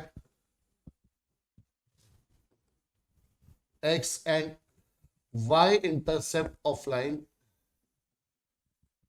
respectively। x हमारे पास जो x इंटरसेप्ट है वो कैपिटल ए है, y इंटरसेप्ट जो है वो कैपिटल बी है। So therefore using intercept form equation of line be, equation क्या बन जाएगी, x by capital A plus y by capital B = 1, क्योंकि ये अब हमारे पास इंटरसेप्ट फॉर्म है और इंटरसेप्ट क्या है, a और b, तो मैं ये यूज कर सकता हूं। बट अब मैं ये सॉल्व कैसे करूं, भाई मुझे कैपिटल a और कैपिटल b की वैल्यू चाहिए, तो उसके लिए क्वेश्चन में इंफॉर्मेशन गिवन है। भाई लाइन सेगमेंट बिटवीन एक्सिस से ये पता लगा कि आपको इंटरसेप्ट फॉर्म यूज करनी है, और इस क्वेश्चन की मजबूरी होगी कि भाई उसको इंटरसेप्ट्स को हम लोग स्मॉल ए और बी नहीं लिख सकते, तो हमने कुछ और नाम सेलेक्ट कर लिया। अब दूसरी इंफॉर्मेशन क्या गिवन है कि ये मिड पॉइंट है, तो अगर बेटा पी मिड पॉइंट है, तो अगर मैं बोलूं इस पॉइंट को मैं अगर नाम दूं, सी नाम दे रहा हूं मैं इसको, ठीक है। इस सी पॉइंट के कोऑर्डिनेट्स क्या होंगे, A, इस डी पॉइंट के कोऑर्डिनेट्स क्या होंगे, 0, B, ठीक है। मैं नाम दे रखे ना उसको, तो हम बोल सकते हैं कि जो P A, B है वो मिड पॉइंट है किसका, ये तो क्वेश्चन में गिवन है कि वो मिड पॉइंट है किसका, तो उस मिड पॉइंट ऑफ CD, ये गिवन है क्वेश्चन में सब कुछ। अब अगर बेटा मिड पॉइंट है तो हम मिड पॉइंट फॉर्मूला यूज कर सकते हैं, और मिड पॉइंट फॉर्मूला क्या होता है कि x इक्वल होता है x1 प्लस x2/2 के, और y इक्वल होता है y1 प्लस y2/2 के। ठीक है, आपने ये क्लास 10th में कोऑर्डिनेट ज्योमेट्री में पढ़ा हुआ है। अब x क्या होता है, जो मिड पॉइंट है उसका x कोऑर्डिनेट जिसकी वैल्यू है a, x1 मतलब जो पहला पॉइंट है उसका x कोऑर्डिनेट, x2 मतलब जो दूसरा पॉइंट है उसका x कोऑर्डिनेट। तो यहां से बेटा मैं बोल सकता हूं कि कैपिटल ए कितना आएगा 2a। उसी तरीके से ये b इक्वल हो जाएगा किसके 0 प्लस कैपिटल B/2, और यहां से आपके पास कैपिटल B की वैल्यू आ गई 2b। तो जो मेरा टारगेट था कैपिटल ए और कैपिटल B वो मुझे मिल गए, इसको पुट कर दो फर्स्ट में। तो हमारे पास इक्वेशन ऑफ लाइन क्या है, x/2a plus y/2b equal to 1। But हमारे को प्रूफ करना है ये, तो हमने क्या करा, राइट हैंड साइड पे 2 भेज दिया, या सबको 2 से मल्टीप्लाई कर दिया, तो ये हो गया x/a plus y/b equal to 2। That's it, काम खत्म। क्लियर, जल्दी से बेटा इसका स्क्रीनशॉट लो। चलिए बेटा आप क्वेश्चन देखते हैं कि आपको बोला है कि दो लाइन है passing through the point 2,3 intersect each other at an angle of 60 degree. If the slope of one line is 2, find the equation of other line. अब बोल रखा है बेटा कि दो लाइंस जो है वो एक पॉइंट से पास कर रही है। अब अगर दो लाइंस एक पॉइंट से पास कर रही है तो इसका सिर्फ एक ही मतलब है कि वो दोनों लाइंस उस पॉइंट पर इंटरसेक्ट कर रही है। तो जैसे अगर ये लाइन है मेरे पास L1 और ये लाइन है L2, ये दोनों एक पॉइंट से सिर्फ तभी पास कर सकती है जब वो पॉइंट इनका इंटरसेक्शन पॉइंट हो। तो यानी मुझे इनका इंटरसेक्शन पॉइंट दे रखा है 2,3। चलिए जी ठीक है, और आपस में एंगल बना रही है 60 डिग्री, तो ऑब्वियस सी बात है भाई एक्यूट एंगल है तो ये वाला बनेगा। आपको बोला हुआ है कि slope of one line is 2, आपको क्वेश्चन में गिवन है कि m1 कितना है 2। आपको क्या फाइंड आउट करनी है, इक्वेशन ऑफ अदर लाइन। तो इस बार मुझे फाइंड आउट करना है equation of line L2।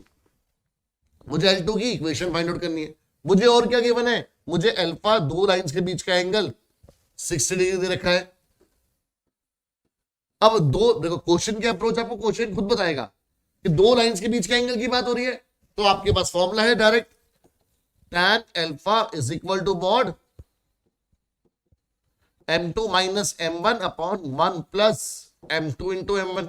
Direct formula है मेरे पास। अब अल्फा की वैल्यू दे रखी है 60 डिग्री, तो ये बन गया tan 60 डिग्री।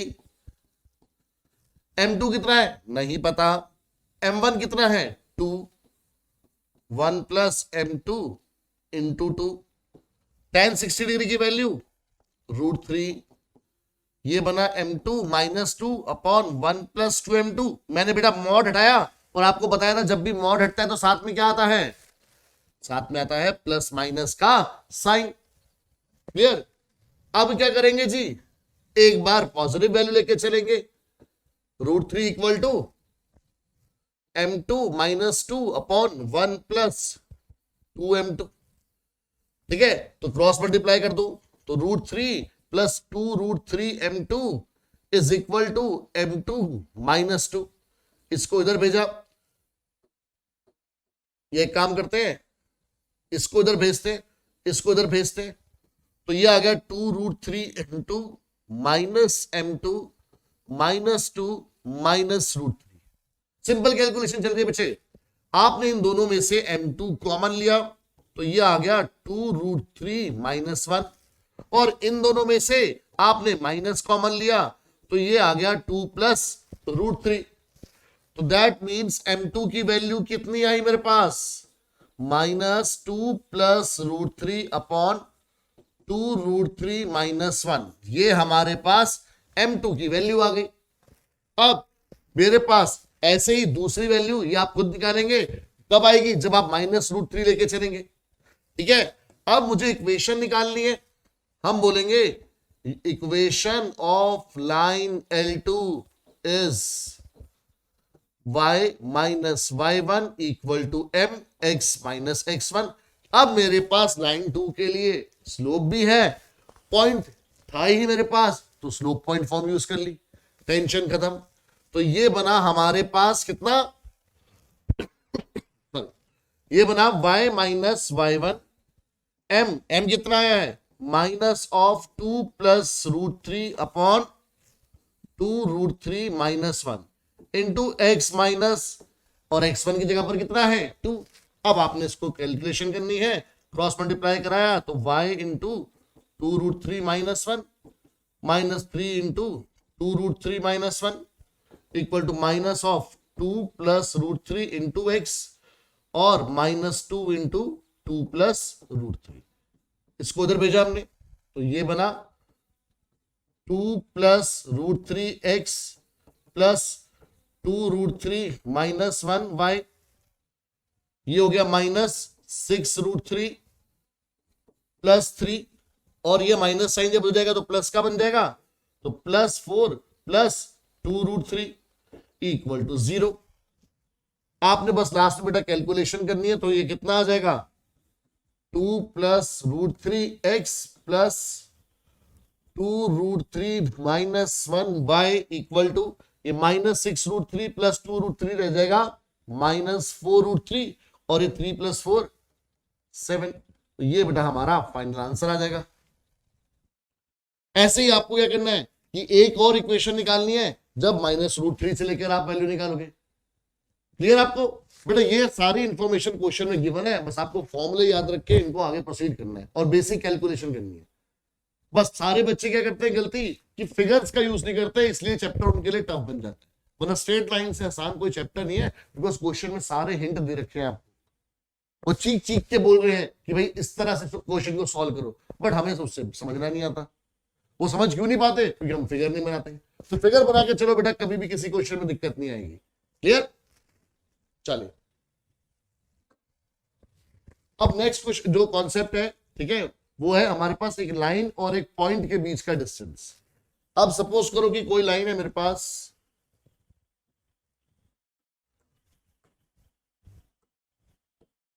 ठीक है, जिसकी इक्वेशन है हमारे पास ax plus by plus c equal to 0। ax plus by plus c is equal to 0। एक बात आपको याद रखनी है बेटा, एक बात आपको क्या याद रखनी है कि जब भी हम लाइन की इक्वेशन की बात करेंगे, ठीक है, इस टॉपिक को हम लोग डिटेल में इसलिए नहीं पढ़ रहे बिकॉज ये डिलीटेड है, बट हम लोग मैंने बताया था इसको एक टच जरूर करेंगे बिकॉज ये क्वेश्चन को हेल्प करने में हमारी क्वेश्चन को सॉल्व करने में हमारी हेल्प करेगा। अब लाइन की कभी भी इक्वेशन की बात होगी तो वो आपको इस तरह से स्टैंडर्ड फॉर्म में देनी है। तो ये हमारे पास एक स्टैंडर्ड फॉर्म है लाइन की किसी भी इक्वेशन की, ठीक है, कि आप कोई सा भी फॉर्मूला लगाओ, कोई सा भी तरीका लगाओ, आंसर आपके पास इस फॉर्म में आएगा। ठीक है, अब कोई और एक पॉइंट है हमारे पास ए, जिसके कोऑर्डिनेट्स है x1, y1। तो अगर मुझे इस पॉइंट और लाइन के बीच का डिस्टेंस निकालना है, ठीक है, जिसको हम बोल रहे हैं स्मॉल डी, और ये डिस्टेंस हमेशा कौन सा होता है, perpendicular distance, because perpendicular distance हमेशा सबसे छोटा डिस्टेंस होता है एक पॉइंट और एक लाइन के बीच में। ठीक है, तो इस डी की वैल्यू क्या आएगी हमारे पास, mod ax1 plus by1 plus C upon under root of A square plus B square. ठीक है, ए बी सी आपको पता है, coefficient of X, coefficient of Y and constant of x1 y1 हमारे को पॉइंट दे रखे। ये फॉर्मूला बेटा आपको याद है। क्लियर, फिर आता है क्वेश्चन इसी के बेस पर कि find the points on the x axis whose distance from the line this are 4 units. अब आपको बोला है कि जो लाइन है वो एक्स एक्स, जो पॉइंट है वो एक्स एक्सिस के ऊपर है और आपको डिस्टेंस निकालना है उसका इस लाइन से।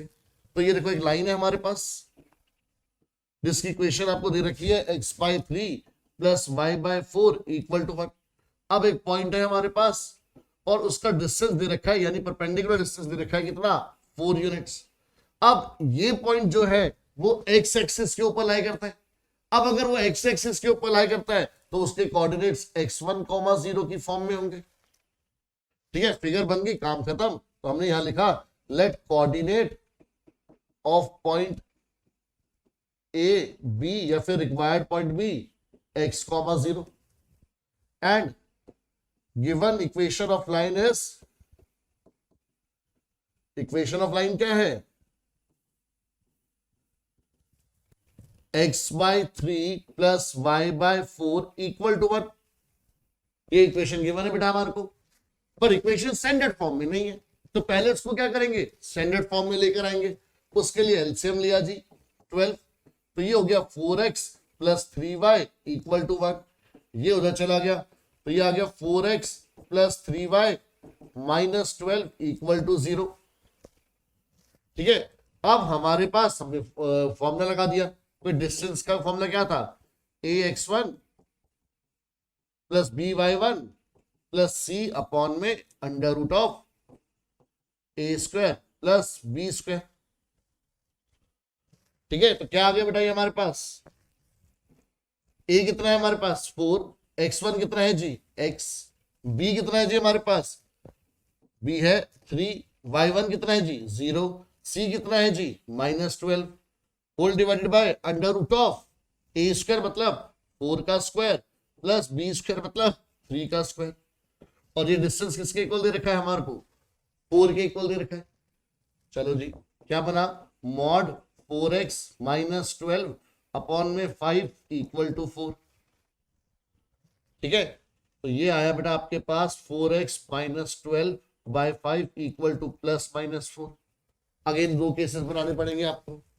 एक बार आप लेके चलोगे 4x minus 12 by 5 equal to 4, और एक बार आप लेके चलोगे 4x minus 12 by 5 equal to -4, और इसके बेसिस पे आप क्वेश्चन कर दोगे। ये बचे, चलो अब आता है एक और कॉन्सेप्ट। अगर अब डिस्टेंस निकालना हो हमारे को दो पैरेलल लाइंस के बीच, देखो ध्यान से, ये हमारे पास दो पैरेलल लाइंस है। ठीक है, ये है हमारे पास L1 और ये है L2। ठीक है, अब अभी हमने यहां पर एक डिस्कशन करनी है, फिर हम इस टॉपिक पर आएंगे कि हमने बात करी कि किसी भी लाइन की जो स्टैंडर्ड इक्वेशन होगी आप उसको ax plus by plus c equal to 0 की फॉर्म में लिखेंगे। मैंने आपको बताया था कि स्लोप निकालने के टोटल 3 तरीके होते हैं। पहला तरीका सीखा था हमने m equal to tan theta, दूसरा तरीका सीखा था हमने y2 minus y1 upon x2 minus x1। तीसरा तरीका हमें मिलता है लाइन की इक्वेशन अगर गिवन है। अगर आपको लाइन की इक्वेशन स्टैंडर्ड फॉर्म में दे रखी है तो उस लाइन का स्लोप निकालने का फॉर्मूला होता है minus of a upon b, यानी minus coefficient of x upon coefficient of y। अब यहां पर एक देखो ध्यान से ट्विस्ट है कि अगर देखो L1 की इक्वेशन में लेके चल रहा हूं ax plus by plus c equal to 0, तो L1 का स्लोप क्या होगा, minus a bye b। L2 का स्लोप क्या होगा, अगर आप ध्यान से देखें तो L1 और L2 दोनों क्या है, पैरेलल है। और अगर दो लाइंस पैरेलल है तो उनका स्लोप भी क्या होगा बेटा, इक्वल होगा। तो यानी कि हमारे पास L2 का स्लोप भी क्या आएगा, minus a bye b। L1 का स्लोप भी minus a bye b, L2 का स्लोप भी minus a bye b।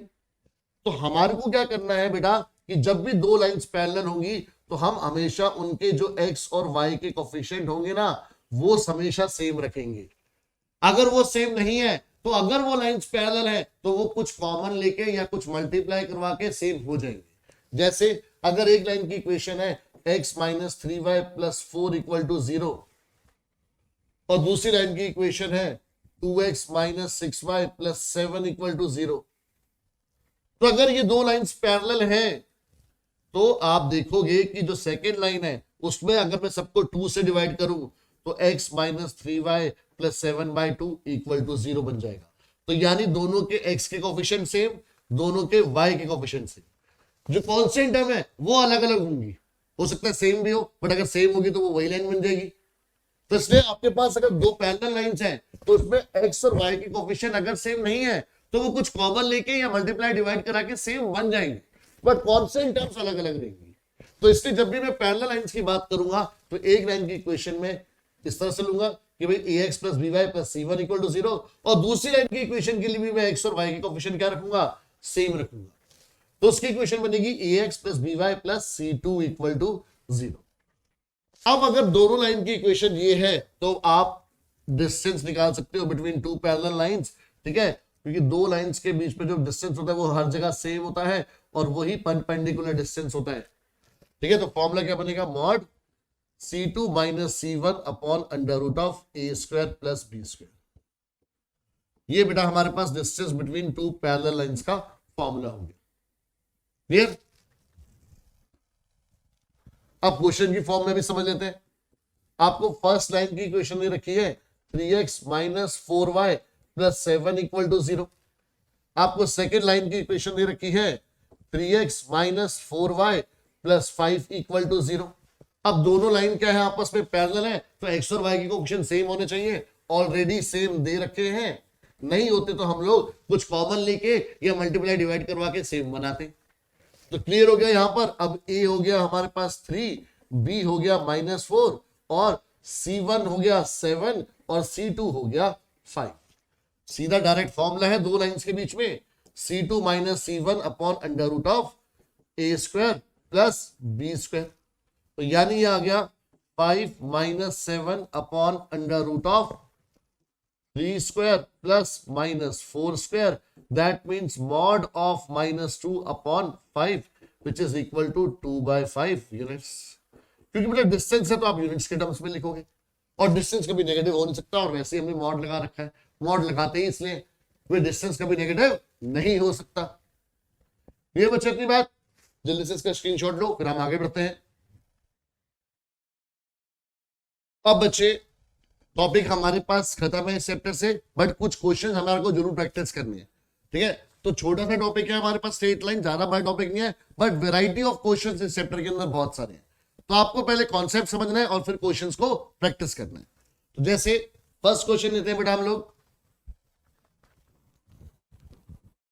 Question में बोला कि find the coordinates of the foot of perpendicular. ये बहुत ही इंपॉर्टेंट टॉपिक है बेटा, coordinate of foot of perpendicular. ये सेम आपको क्लास 12th में भी मिलेगा इन चैप्टर 3 डायमेंशनल ज्योमेट्री। जो स्ट्रेट लाइन चैप्टर है आपका, वो कोऑर्डिनेट ज्योमेट्री की फॉर्म में 3D ज्योमेट्री बन जाता है आपके पास क्लास 12th में। तो वहां पर भी बहुत एक प्रॉब्लम क्वेश्चन है coordinates of foot of perpendicular, तो उसका बेस यही रहता है, ठीक है। बट हम लोग चलेंगे अपने फिगर वाले तरीके से। अब क्या बोला है कि आपको फाइंड करने coordinate of foot of perpendicular from the point -1, 3 to this line. तो यानी कि आपके पास एक लाइन है जिसकी इक्वेशन आपको दे रखी है 3x minus 4y minus 16 equal to 0, और एक पॉइंट है ए जिसके कोऑर्डिनेट्स दे रखे हैं -1, 3।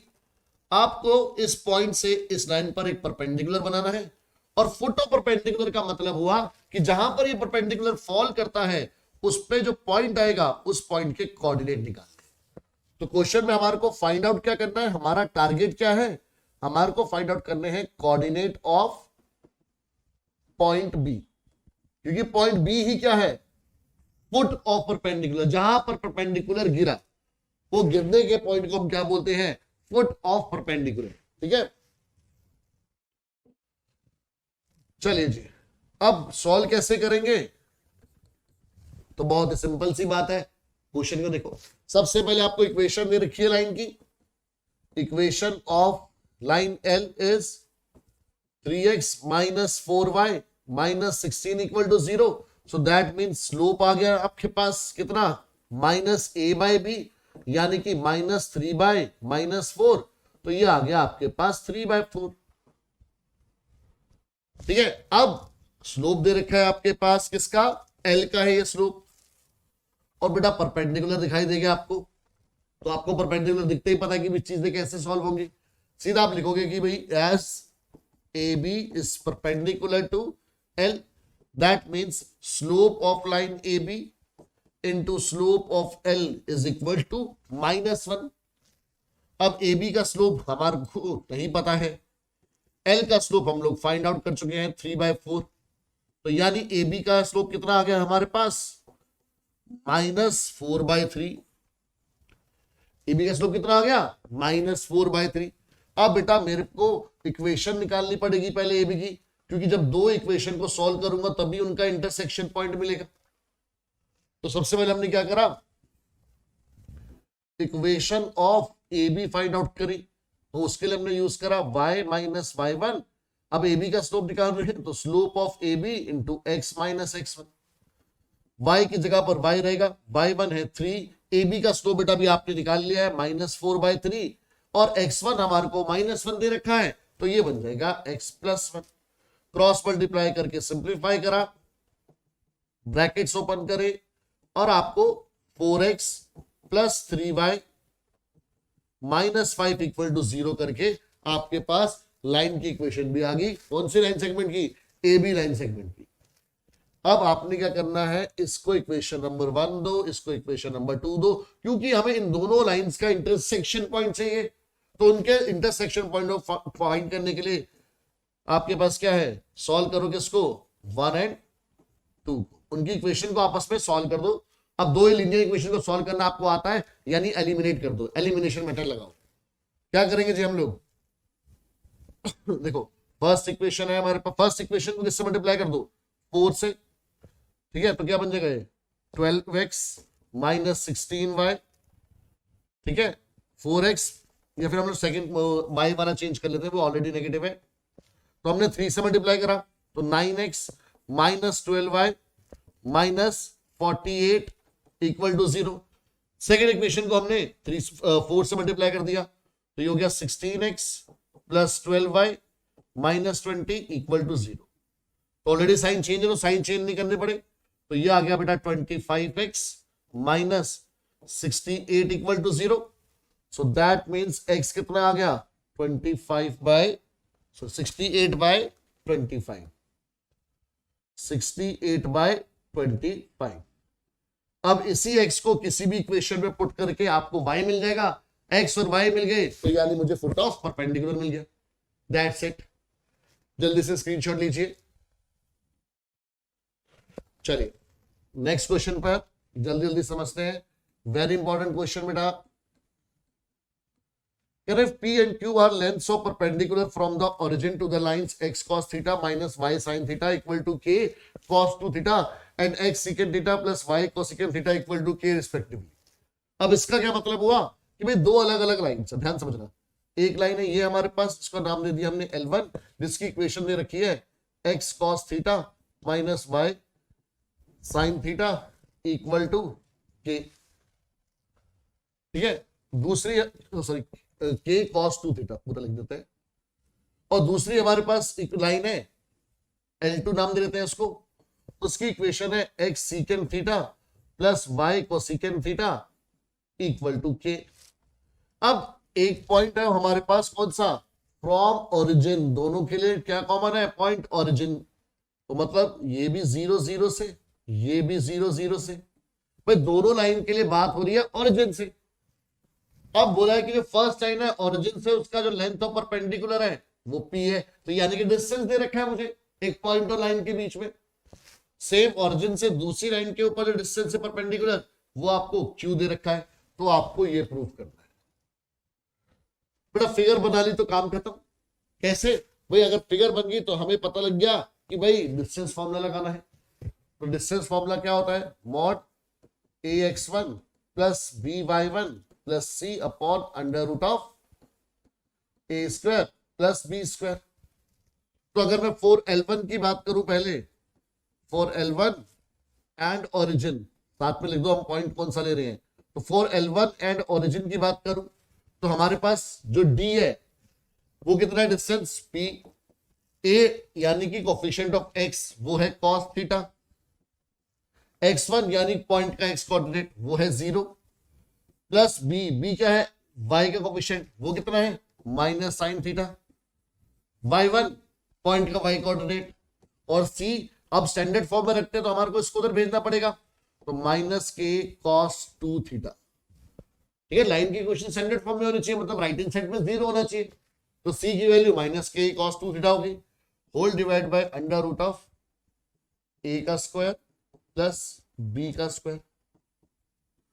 तो ये बना p इक्वल टू, बेटा ये सब तो 0 हो गए, बचा क्या mod -k cos 2 थीटा, और ये बनेगा आपके पास अंडर रूट में cos square theta plus sign square theta. और आप सबको पता है बेटा कि cos square theta plus sign square theta कितना होता है 1।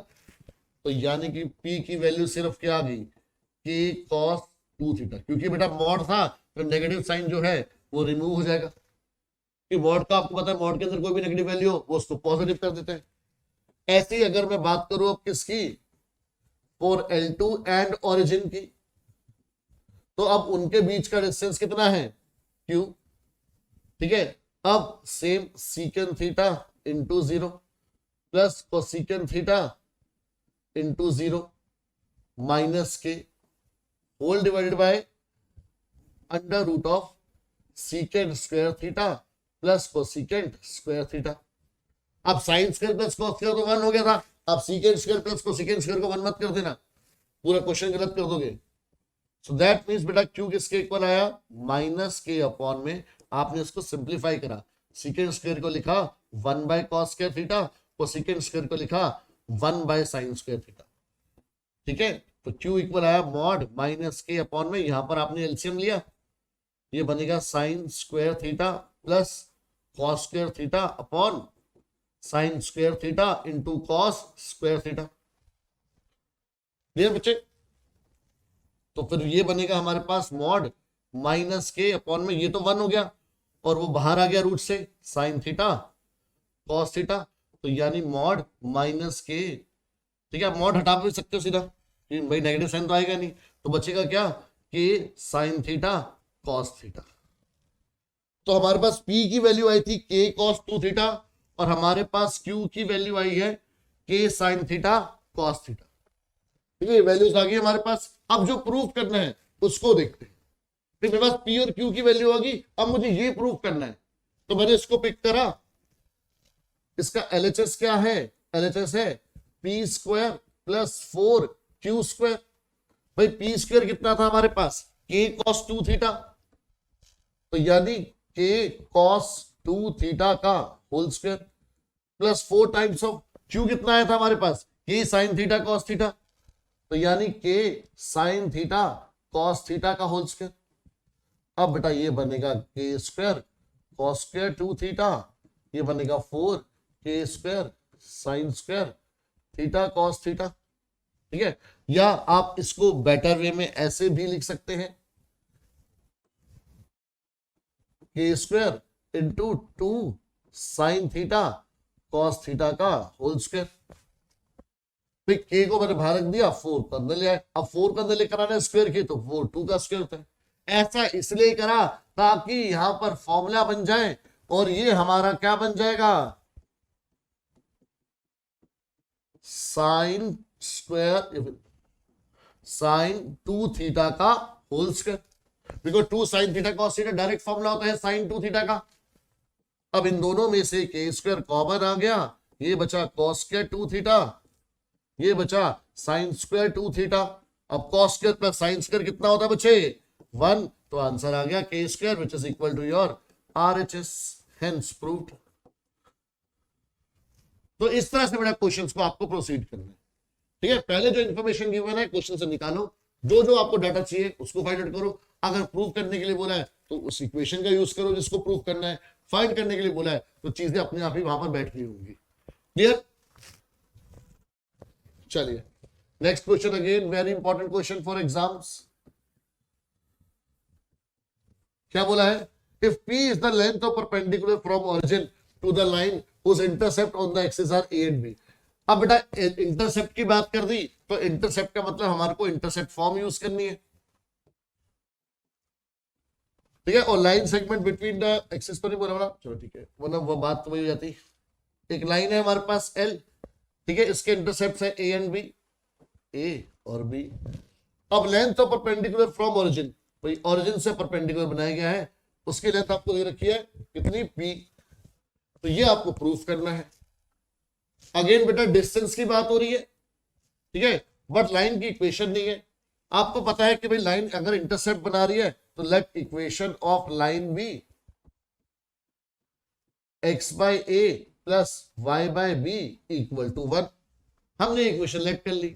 अब डिस्टेंस की बात हो रही है तो डिस्टेंस फॉर्मूला यूज करा, A X one plus B Y one plus C upon under root of A square plus B square. Distance कितना बेटा हमारे पास, डिस्टेंस दे रखा है p है। a क्या होता है, x का कोफिशिएंट, कितना है इस बार 1/a। x1 क्या होता है, कोऑर्डिनेट ऑफ द पॉइंट जहां से डिस्टेंस निकाल रहे हैं। हम डिस्टेंस कहां से निकाल रहे हैं, ओरिजिन से, और ओरिजिन के कोऑर्डिनेट्स क्या है 0,0, तो 1/a इंटू 0।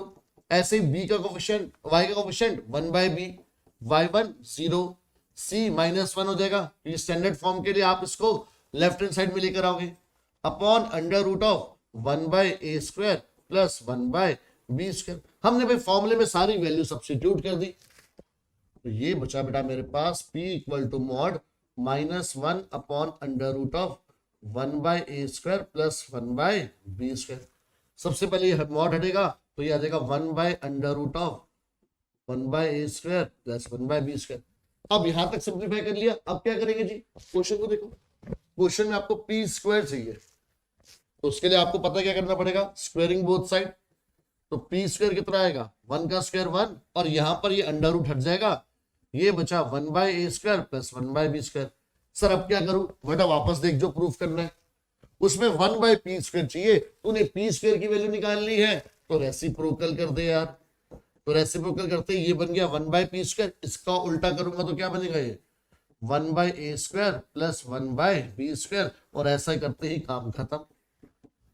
तो बेटा अगर आपने क्वेश्चन को डायग्राम की फॉर्म में कन्वर्ट कर लिया तो क्वेश्चन के अंदर की डिफिकल्टी सारी खत्म हो चुकी है। ये बात दिमाग में बिठा लो, जल्दी से इसका स्क्रीनशॉट लो। चलिए बेटा नेक्स्ट क्वेश्चन पे। अब ये कह रहा है कि assuming that straight lines work as the plane mirror for a point, find the image of the point। Again बेटा जैसे कोऑर्डिनेट ऑफ फुट और परपेंडिकुलर वाला टॉपिक था, बहुत इंपॉर्टेंट, और क्लास 12th में भी मैंने बताया पूछा जाता है, सेम 6 मार्कर क्वेश्चन आता ना पहले इमेज फाइंड आउट करने के लिए, ठीक है। अभी भी बहुत इंपॉर्टेंट टॉपिक है वो क्लास 12th का, तो यहां पर भी आपके लिए बहुत इंपॉर्टेंट बन जाता है। तो देखते हैं क्या कर रहा है कि assuming that straight lines work as the plane mirror, भाई जो स्ट्रेट लाइन है एक, वो मिरर की तरह काम कर रही है, ठीक है। एक स्ट्रेट लाइन है वो मिरर की तरह काम कर रही है। Find the image of the point, एक पॉइंट है हमारे पास, इसका नाम दिया मैंने a, जिसके कोऑर्डिनेट्स है 1,2। अब अगर ये लाइन मिरर की तरह काम कर रही है, जिसकी इक्वेशन है x - 3y + 4 = 0, आपको बता रहे हैं कि भाई इस पॉइंट a की इमेज कहां बनेगी प्लेन मिरर के हिसाब से। और बेटा क्लास 10th में आपने मिरर को बहुत डिटेल में पढ़ा है, और प्लेन मिरर को तो अच्छे से ही पढ़ा है। हमें पता है कि भाई जितना डिस्टेंस इस पॉइंट का लाइन से होगा, उतने ही डिस्टेंस पर इसकी इमेज बनेगी, और एग्जैक्टली सेम जगह पर। तो उसको मैंने नाम दे दिया a डैश। भाई a डैश क्या है, इमेज इसकी। अब इमेज फाइंड आउट करना मतलब इस a डैश पॉइंट के कोऑर्डिनेट फाइंड आउट करना। तो हमने क्या करा, let a dash B image of point a। तो अब आपको फाइंड आउट क्या करना है, अब आपका टारगेट क्या रह गया क्वेश्चन का, आपका टारगेट रह गया कि आपको coordinate of a dash find out करने हैं, आपको coordinate of a dash find out करने।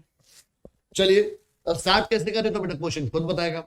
अब अगर ये प्लेन मिरर है और a और a डैश आपस में एक ही इमेज a डैश है, तो आपको पता है कि भाई ये परपेंडिकुलर होगा, ये स्ट्रेट लाइन है तो परपेंडिकुलर होगी मिरर के, ठीक है, तभी उसकी इमेज बन रही है। तो परपेंडिकुलर मिलते दिमाग चला, चमक गया, बिल्कुल ठीक। भाई इस लाइन को नाम दे दिया मैंने L, सीधा क्या बोलेंगे, L is perpendicular to a dash. तो इसका मतलब क्या होगा, slope of line L into slope of a dash is equal to -1। ठीक है, आपने देखो कितनी बार यूज कर लिया परपेंडिकुलर वाला कॉन्सेप्ट। अब लाइन L का स्लोप हमारे पास -a/b के फॉर्मूले से आ जाएगा, -1/-3, और a डैश का तो स्लोप हमारे को पता ही नहीं है, तो ये कैंसिल आउट। तो स्लोप ऑफ a डैश कितना आ गया, -3।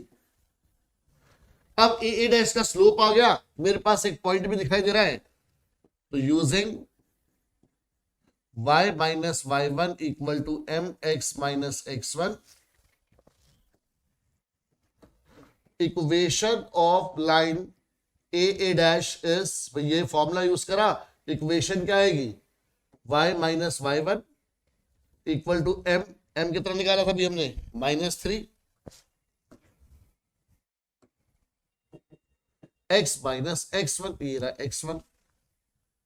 अब इसको सिंप्लीफाई कर दो भाई, y minus two equal to minus 3x plus 3, तो 3x plus y minus 5 equal to 0। तो मेरे पास अब ए डैश की भी इक्वेशन आ गई। अब ये जो पॉइंट है इसको नाम दे दिया बी। बी इंटरसेक्शन पॉइंट है किसका, ए डैश का और लाइन एल का। और इंटरसेक्शन पॉइंट के लिए अभी थोड़ी देर पहले मैंने आपको बताया था कि क्या करेंगे, क्या करेंगे, हम उनकी इक्वेशन को आपस में सॉल्व कर देंगे। तो ये रही फर्स्ट इक्वेशन, ये रही सेकंड इक्वेशन। तो फर्स्ट इक्वेशन तो एज इट इज लिख दी मैंने, ठीक है। सेकंड इक्वेशन को 3 से मल्टीप्लाई कर दिया, 3x minus 9y plus 12 equal to 0। Sign change करें, कैंसिल आउट, ये हो गया 10y, ये हो गया माइनस 17 इक्वल टू 0। तो y की वैल्यू कितनी आ गई, 17/10। किसी भी इक्वेशन में पुट कर दो तो x आ जाएगा, कैसे, x माइनस में 51/10 प्लस 4 इक्वल टू 0। तो x कितना आ गया, x आ गया आपके पास 51/10 माइनस 4, यानी कि 11/10। तो b के कोऑर्डिनेट्स मिल गए मुझे कितने, 11/10 कॉमा 17/10। ठीक है बेटा, एक बार चेक कर लो कि कैलकुलेशन मिस्टेक तो नहीं हो रही। तो ये हमारे पास y minus y1 equal to mx minus x1, m आ चुका है हमारे पास -3, क्योंकि यहां से माइनस a बाई बी करके इक्वेशन आया था हमारे पास 1/3 का। बिल्कुल ठीक चल रहा है। फिर हमने इसको मल्टीप्लाई, फर्स्ट इक्वेशन को तो हमने फर्स्ट को सेकंड को एज इट इज रखा और हमने फर्स्ट को मल्टीप्लाई कराया किससे, 3 से। तो 3x माइनस 9y प्लस 12। ठीक है, ठीक है बच्चे। तो मेरे पास b के कोऑर्डिनेट आ गए। अब हमें पता है कि भाई b क्या होगा, मिड पॉइंट होगा, क्योंकि जितना डिस्टेंस इमेज का हमारे पास मिरर से है उतना डिस्टेंस ऑब्जेक्ट का भी तो है। तो आप लिखोगे यूजिंग, आप लिखोगे b is mid point of, b is mid point of a dash. So therefore x किसके इक्वल आ गया, x1 प्लस x2/2, और y किसके इक्वल आ गया, y1 प्लस y2/2। ठीक है, ध्यान से देखो बेटा। अब ये हमारे पास मिड पॉइंट है, तो इसको मैंने x1 y1 और इसको मैंने x2 y2 समझ लिया। ठीक है, और ये क्या बन गए, x y बन गए। तो अब सब्स्टिट्यूट करते हैं वैल्यूज। x की जगह पर आ गया 11/10, x1 की जगह पर क्या था 1, x2 की जगह पर क्या था, फाइंड आउट करना है, अपॉन में 2, 2 1 जा 2 5 जा। तो कितना आ गया हमारे पास, 11/5 माइनस 1 इक्वल टू x2। तो x2 की वैल्यू आ गई हमारे पास 6/5। ठीक है, और y था हमारे पास 17/10, y1 हमारे पास था 2, 2 5 जा, तो ये आ गया 17/5 माइनस 2 इक्वल टू y2। तो y2 आ गया हमारे पास 7/5। So therefore image of point A, जो A पॉइंट था, is A dash with coordinates 6/5 comma 7/5। ये बच्चे, तो बहुत इंपॉर्टेंट क्वेश्चन था बेटा ये। ठीक है, ध्यान से एक बार उसको समझ लो। ठीक है, स्क्रीनशॉट ले लो आप लोग।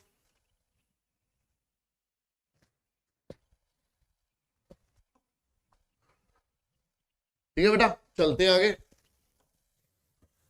अब ये भी बेटा वेरी इंपॉर्टेंट क्वेश्चन, ठीक है, मिसलेनियस का क्वेश्चन है आपका, ध्यान से समझना है। Show that the equation of a line passing through origin. अब एक लाइन है जो ओरिजिन से पास कर रही है, 0 0 से पास कर रही है, making an angle theta with line y equal to mx plus c। एक और लाइन है, ठीक है, जो एंगल थीटा बना रही है किसके साथ, एक और लाइन के साथ जिसकी इक्वेशन है mx प्लस c। ये दोनों लाइन ओरिजिन से पास नहीं कर रही है, सिर्फ जो फर्स्ट लाइन है L1 वो ओरिजिन से पास कर रही है, और जो सेकंड लाइन है L2 वो हमारी L1 के साथ एंगल थीटा बना रही है। तो बेटा इसमें कंफ्यूज नहीं होना। आपको क्या करना है, टू फाइंड में क्या करना है आपको, अच्छा टू प्रूव है हमारे पास कि जो इक्वेशन है उस लाइन की जो ओरिजिन से पास कर रही है, यानी कि L1 जो है वो क्या है, y by x equal to m plus minus tan theta upon 1 minus plus m tan theta. ठीक है, तो बहुत सिंपल क्वेश्चन है, बट थोड़ी सी कैलकुलेशन है, तो बड़े ध्यान से समझना है इसका प्रूफ। अब अगेन बेटा इक्वेशन की बात आ रही है, L1 की इक्वेशन की बात आ रही है, तो उसके लिए मेरे पास पॉइंट तो है बट स्लोप नहीं है। स्लोप के लिए मुझे दोनों लाइंस के बीच में एंगल दे रखा है, तो आपको एंगल बिटवीन टू लाइंस का फॉर्मूला पता है, tan alpha equal to mod m2 minus m1 upon 1 plus m2 into m1, हमें फॉर्मूला पता है। अब एंगल को उसने अल्फा की जगह दे रखा है थीटा, तो हमने थीटा लिख दिया। m2 हमें जो सेकेंड लाइन है उसका स्लोप दे रखा है m, y equal to mx plus c में आपके पास m क्या है, सेकेंड लाइन का स्लोप। m1 हमारे को नहीं पता, 1 प्लस m इंटू m1। अब बेटा सॉल्व करने के लिए हमें मॉड हटाना पड़ेगा, मॉड हटाया तो दूसरी तरफ प्लस माइनस आएगा। अब मैंने क्रॉस मल्टीप्लाई करा तो ये हो गया प्लस माइनस टेन थीटा और ये हो गया plus minus m1 tan theta equal आ गया m माइनस m1 के। हमें फाइंड आउट क्या करना है, m1, तो उसके लिए मैंने क्या करा भाई, हमारे को m1 फाइंड आउट करना है, तो मैंने इस m को उधर भेजा, m को मत उधर भेजो, आप m1 को उधर भेज दो कि हम m1 फाइंड आउट कर रहे हैं, तो सारे m1 एक तरफ रहेंगे और ये प्लस माइनस टेन थीटा वाली टर्म उधर चली जाएगी, तो ये हो जाएगा m1 plus minus m1 tan theta equal to m। अब देखो बेटा ध्यान से, ये प्लस माइनस था, तो अगर ये प्लस होता तो उधर जाके माइनस होता, और अगर माइनस होता तो उधर जाके प्लस होता, तो इसी तरह से बेटा प्लस माइनस उधर जाके बन जाएगा माइनस प्लस, प्लस माइनस उधर शिफ्ट होकर क्या बन जाएगा, माइनस प्लस। ठीक है, टेन थीटा। अब इन दोनों में से हमने m1 कॉमन ले लिया, तो ये बचा 1 plus minus m tan theta और equal to m minus plus tan theta. So that means हमारे पास m1 की वैल्यू कितनी आई बेटा, m1 की वैल्यू आ गई हमारे पास m minus plus tan theta upon 1 plus minus m tan theta.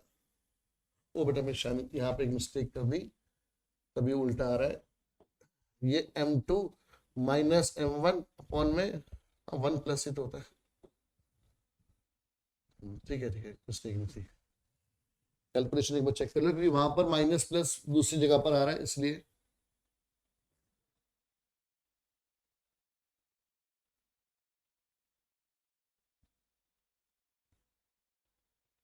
ठीक है, कोई नहीं, वो तो माइनस कॉमन लेके बात सही में आएगी, बस ये एग्जैक्टली मैच कराने के लिए करो ना, माइनस कॉमन लेके वो सही में आएगी। क्लियर इतनी बात बेटा, चलो तो ये हमारे पास आ गए m1 की value. So therefore equation of line L is L1 की इक्वेशन आ गई हमारे पास। क्या, अब मेरे पास पॉइंट भी है, अब मेरे पास स्लोप भी है, तो y minus y1 equal to m1 x minus x1। तो y माइनस y1 जीरो है, m1 क्या है, m minus plus tan theta upon 1 plus minus m tan theta. ठीक है, और यहां पर क्या बचा, x माइनस जीरो। अब इस x को आप डिवाइड करा दो, तो y बाय एक्स क्या आ गया, m minus plus tan theta upon में 1 plus minus m tan theta. ये बेटा हमारे पास आंसर है। क्लियर, ये भी एक सिंपल क्वेश्चन। चलिए आगे बढ़ते हैं। अब देखो बेटा बहुत इंपॉर्टेंट क्वेश्चन है ये भी। क्वेश्चन में बोला है कि ray of light passing through the point 1, 2 reflects on the x-axis at point A and the reflected ray passes through the point 5, 3.